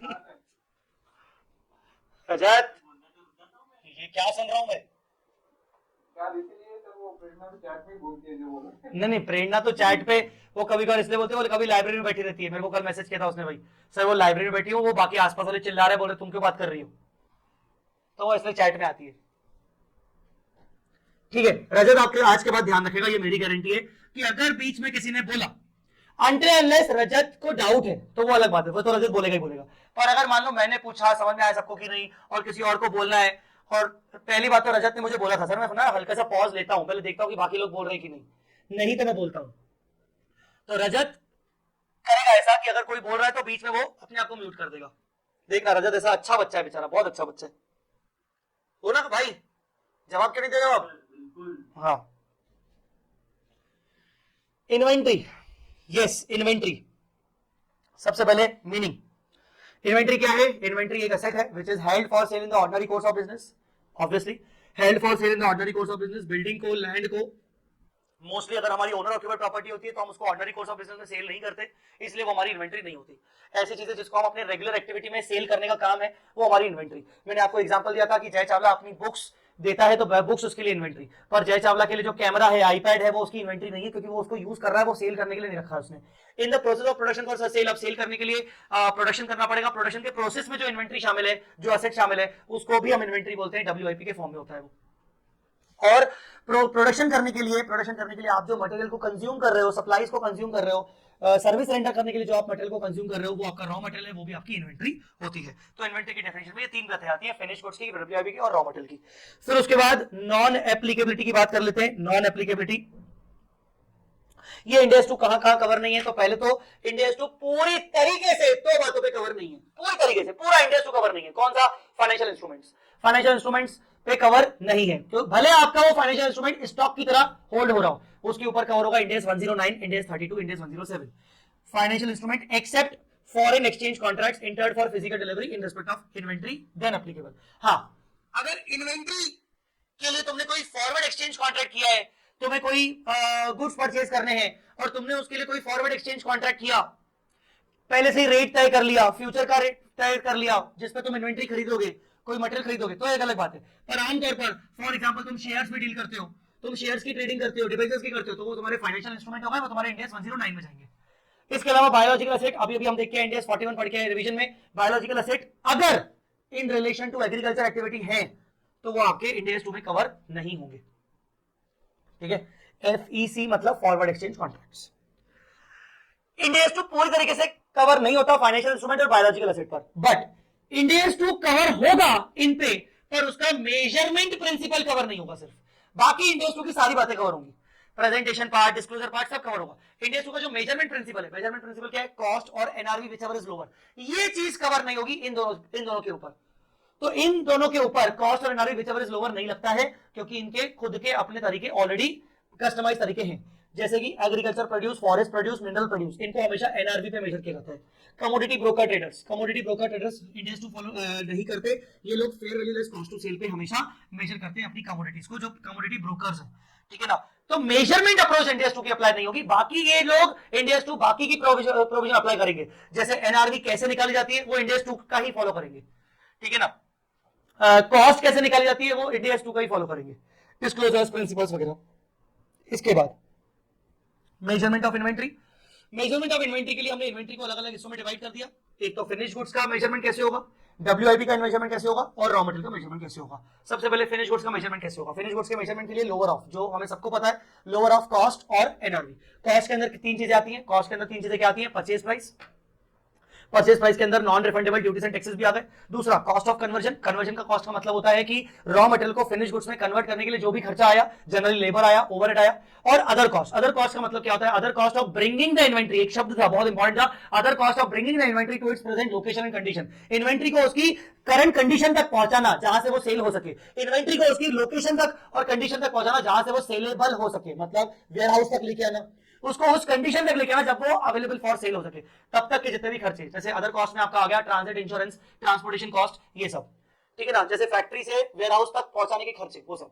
तो उस कंडीशन तक लाने तक के खर्चे आपके कॉस्ट का पार्ट होंगे। बट उस कंडीशन तक जब पहुंच गई, उसके बाद के जो खर्चे होंगे, जैसे गोडाउन का रेंट, जैसे आपका एबनॉर्मल लॉस, ये सब आपका अदर कॉस्ट का पार्ट नहीं होगा, ये सब आपका P&L में जाएगा। कन्वर्जन कॉस्ट में दो बातें होती है। कन्वर्जन कॉस्ट में लेबर कॉस्ट आती है, कन्वर्जन कॉस्ट में ओवरहेड्स आते हैं। ओवरहेड्स दो प्रकार के होते हैं, फिक्स्ड, अच्छा ओवरहेड वैसे तो एडमिनिस्ट्रेशन ओवरहेड्स भी होते हैं, ओवरहेड वैसे तो सेलिंग एंड डिस्ट्रीब्यूशन होते हैं, पर यहां सिर्फ प्रोडक्शन ओवरहेड्स आएंगे, ठीक है ना। और प्रोडक्शन ओवरहेड्स दो प्रकार के हो सकते हैं, फिक्स्ड और वेरिएबल। फिक्स्ड ओवरहेड्स को आपको हमेशा अलोकेट करना पड़ता है, किसी रिकवरी रेट के अकॉर्डिंग आपको इन्वेंट्री की कॉस्ट में अलोकेट करना होता है फिक्स्ड ओवरहेड्स को, क्योंकि वो हमेशा फिक्स होते हैं एक नॉर्मल कैपेसिटी तक।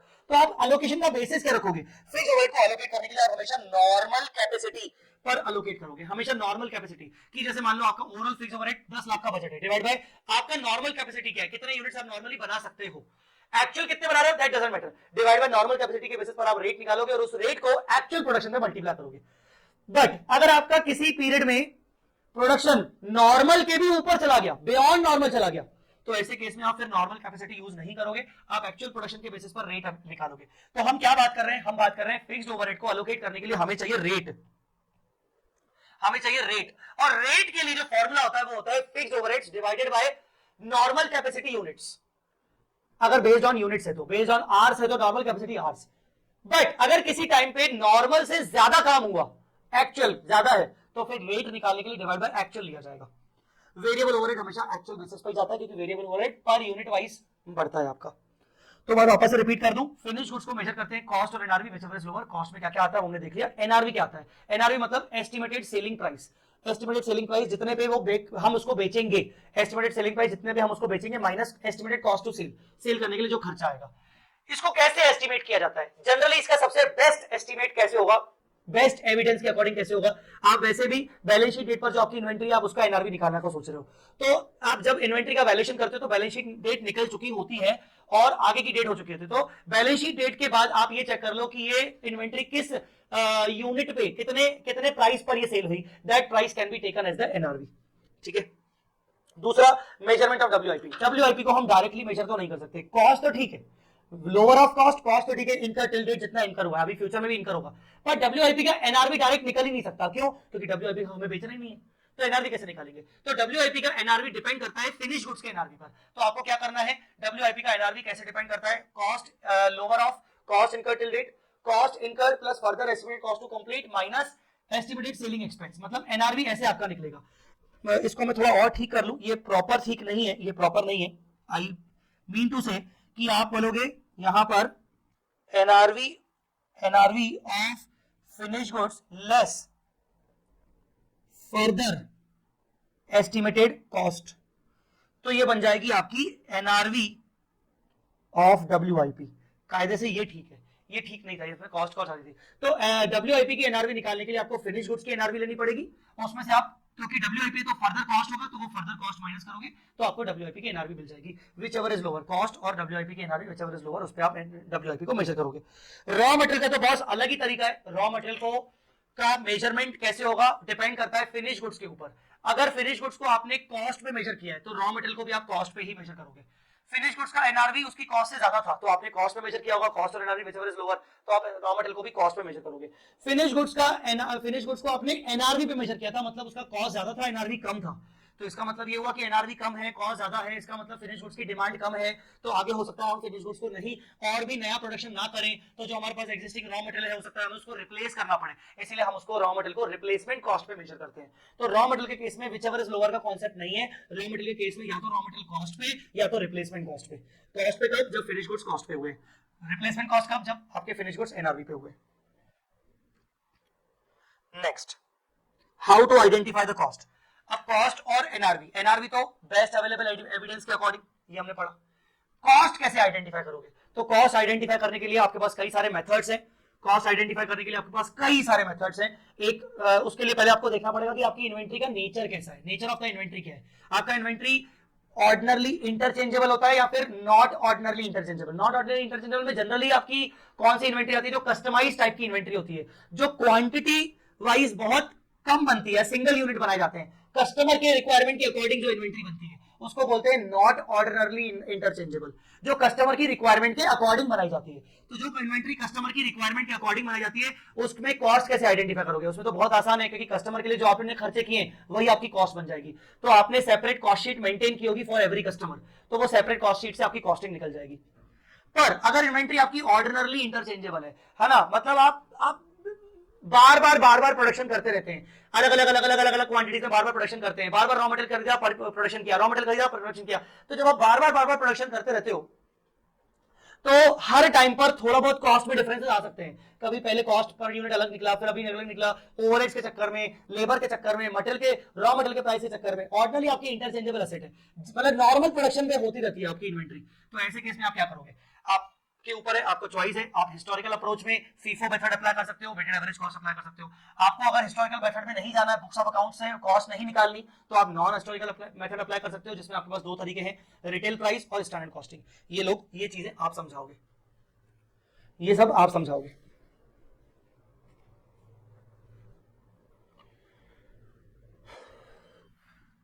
रजत वेट कर रहा है।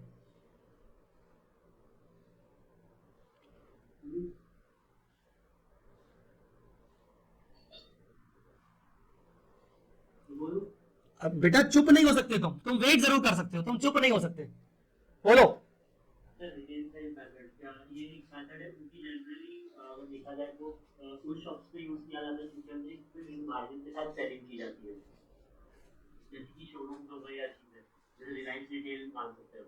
तो उसके अंदर वो क्या करते हैं, जो उनका सीरीज टूल्स रखे हुए हैं जल्दी सेल के लिए, सारी सबकी एमआरपी जो है सेलिंग प्राइस उसको ले ले और उसके ऊपर जो उनका फिक्स डीपी रेशियो है उसको रिवर्ट करके और उसकी कॉस्ट निकाल ले।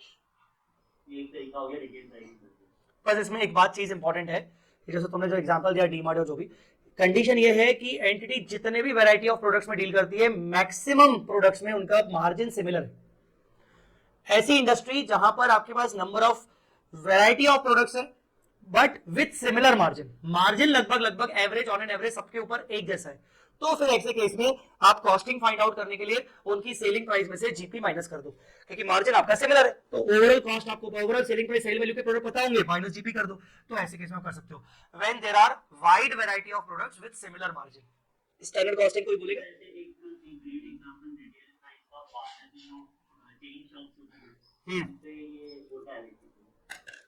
राइट, उनकी एमआरपी के ऊपर फिक्स्ड परसेंटेज ऑफ कमीशन होता है जो फ्रेंचाइजी वाला होता है तो राइट। और स्टैंडर्ड कॉस्टिंग मतलब कि स्टैंडर्ड पहले सेट कर दिया जाता है कि प्रोडक्ट के ऊपर स्टैंडर्ड इतना मटेरियल का एक्सपेंस होना चाहिए, इतना स्टैंडर्ड लेबर का, इतना स्टैंडर्ड ओवरहेड का। जो स्टैंडर्ड कॉस्टिंग में हम लोग करते हैं, ये तो बड़ी बड़ी मैन्युफैक्चरिंग कंपनीज जो स्टैंडर्ड कॉस्टिंग में जो हम पढ़ते हैं, जो वो स्टैंडर्ड कॉस्टिंग मेथड अप्लाई करती हैं, है ना? हां, बस उस बेसिस पे कॉपी कर लेते हैं पूरी प्रोडक्ट की, और जो भी डिफरेंसेस होता है वो उतना भी ये में निकाल लेते हैं। करेक्ट। तो स्टैंडर्ड कॉस्टिंग मेथड में तो प्रॉपर पहले से ही स्टैंडर्ड सेट होता है हर महीने का या क्वार्टर का, कि भाई इस क्वार्टर में जितना भी प्रोडक्शन होगा इसको हम इसी प्राइस पे मेजर करेंगे, बात खत्म। फिर भले एक्चुअल कुछ भी हो उससे हमें मतलब नहीं, तो पहले से जो स्टैंडर्ड प्राइसेस सेट करके रखे हैं हम उन्हीं स्टैंडर्ड प्राइसेस के बेसिस पर अपनी इन्वेंट्री को वैल्यू करते हैं। ठीक है, इन्वेंट्री रिकॉग्नाइज एज एक्सपेंस। कब कौन सी सिचुएशन में आप इन्वेंट्री जो कि आपकी एसेट है, डेफिनेशन में लिखा था कि इन्वेंट्री इज एन एसेट, आप उसको एक्सपेंस कब मानोगे? जब आप इन्वेंट्री बेच देते हो तो इन्वेंट्री आपकी सीओजीएस में चली जाएगी, क्योंकि बेचोगे तो सेल बुक करनी पड़ेगी, सेल बुक करोगे तो मैचिंग प्रिंसिपल के अकॉर्डिंग आपको खर्चा दिखाना पड़ेगा, खर्चा दिखाने के लिए आपको इन्वेंट्री को एक्सपेंस मानना पड़ेगा सीओजीएस के रूप में। दूसरा, और कब एक्सपेंस दिखेगा? आपकी नहीं बिकी पर आपकी इन्वेंट्री कॉस्ट से नीचे आ गई, एनआरबी तक लेके आ गए, तो जो नुकसान हुआ वो भी आपका एज ए एक्सपेंस आपके पीएनएल में दिखेगा। तीसरा, आपने इन्वेंट्री को ना बेचकर आपने उसको कैपिटलाइज कर दिया पीपीई में, और पीपी में कैपिटलाइज होने के बाद वो डेप्रिशिएट हो रही है, इस वजह से आपको वो पीएनएल में जा रही है। तो इन्वेंट्री अलग अलग तरीके से आपके पीएनएल में घूमती रहती है, ठीक है ना? या तो डायरेक्टली सीओजीएस के रूप में, या तो जब उसकी एनआरबी कम हो गई तो मेजरमेंट के रूप में, या तो वो डेप्रिसिएशन के रूप में आपका इन्वेंट्री पीएनएल में एक्सपेंस दिखेगा। Allocation of cost to joint product by product, ये क्या होता है? जब एक ही मैन्युफैक्चरिंग प्रोसेस में मल्टीपल प्रोडक्ट्स बन रहे हैं तो कॉस्ट कॉमन लग रही है, तो उस कॉस्ट को मैं कैसे एलोकेट करूं हर एक प्रोडक्ट के अंदर, स्पेशली जब कुछ बाय प्रोडक्ट भी हैं। तो पहले हम बात कर देते हैं कि जब आप मैन्युफैक्चरिंग प्रोसेस में आपका जो आउटकम निकल रहा है मल्टीपल प्रोडक्ट्स का, वो सारे ज्वाइंट प्रोडक्ट्स हैं।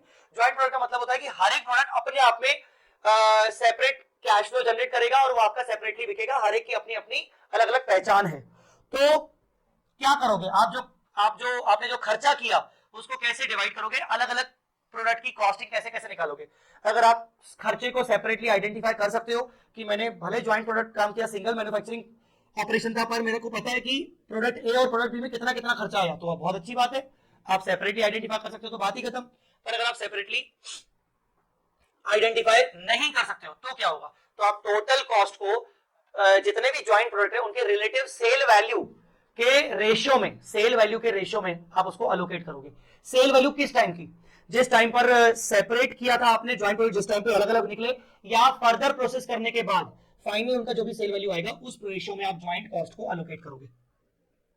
बट जब आप मैन्युफैक्चरिंग प्रोसेस कर रहे हो और उसमें कुछ बाय प्रोडक्ट निकल रहे हैं तो क्या करोगे, बाय प्रोडक्ट आपका मटेरियल है कि इमटेरियल है, अगर इमटेरियल है तो उसका जो भी एनआरवी होगा, जो भी बाय प्रोडक्ट निकला उसका जो भी एनआरवी होगा, it is kind of scrap, तो जो भी एनआरवी होगा उसको आप टोटल कॉस्ट से, टोटल ज्वाइंट कॉस्ट से माइनस कर दोगे। मतलब आप बाय प्रोडक्ट इन मटेरियल को इन्वेंटरी दिखाओगे ही नहीं, और अगर आपका वो मटेरियल है तो वो आपका as good as joint product हो गया, तो आपका ये वाला ट्रीटमेंट अप्लाई होगा।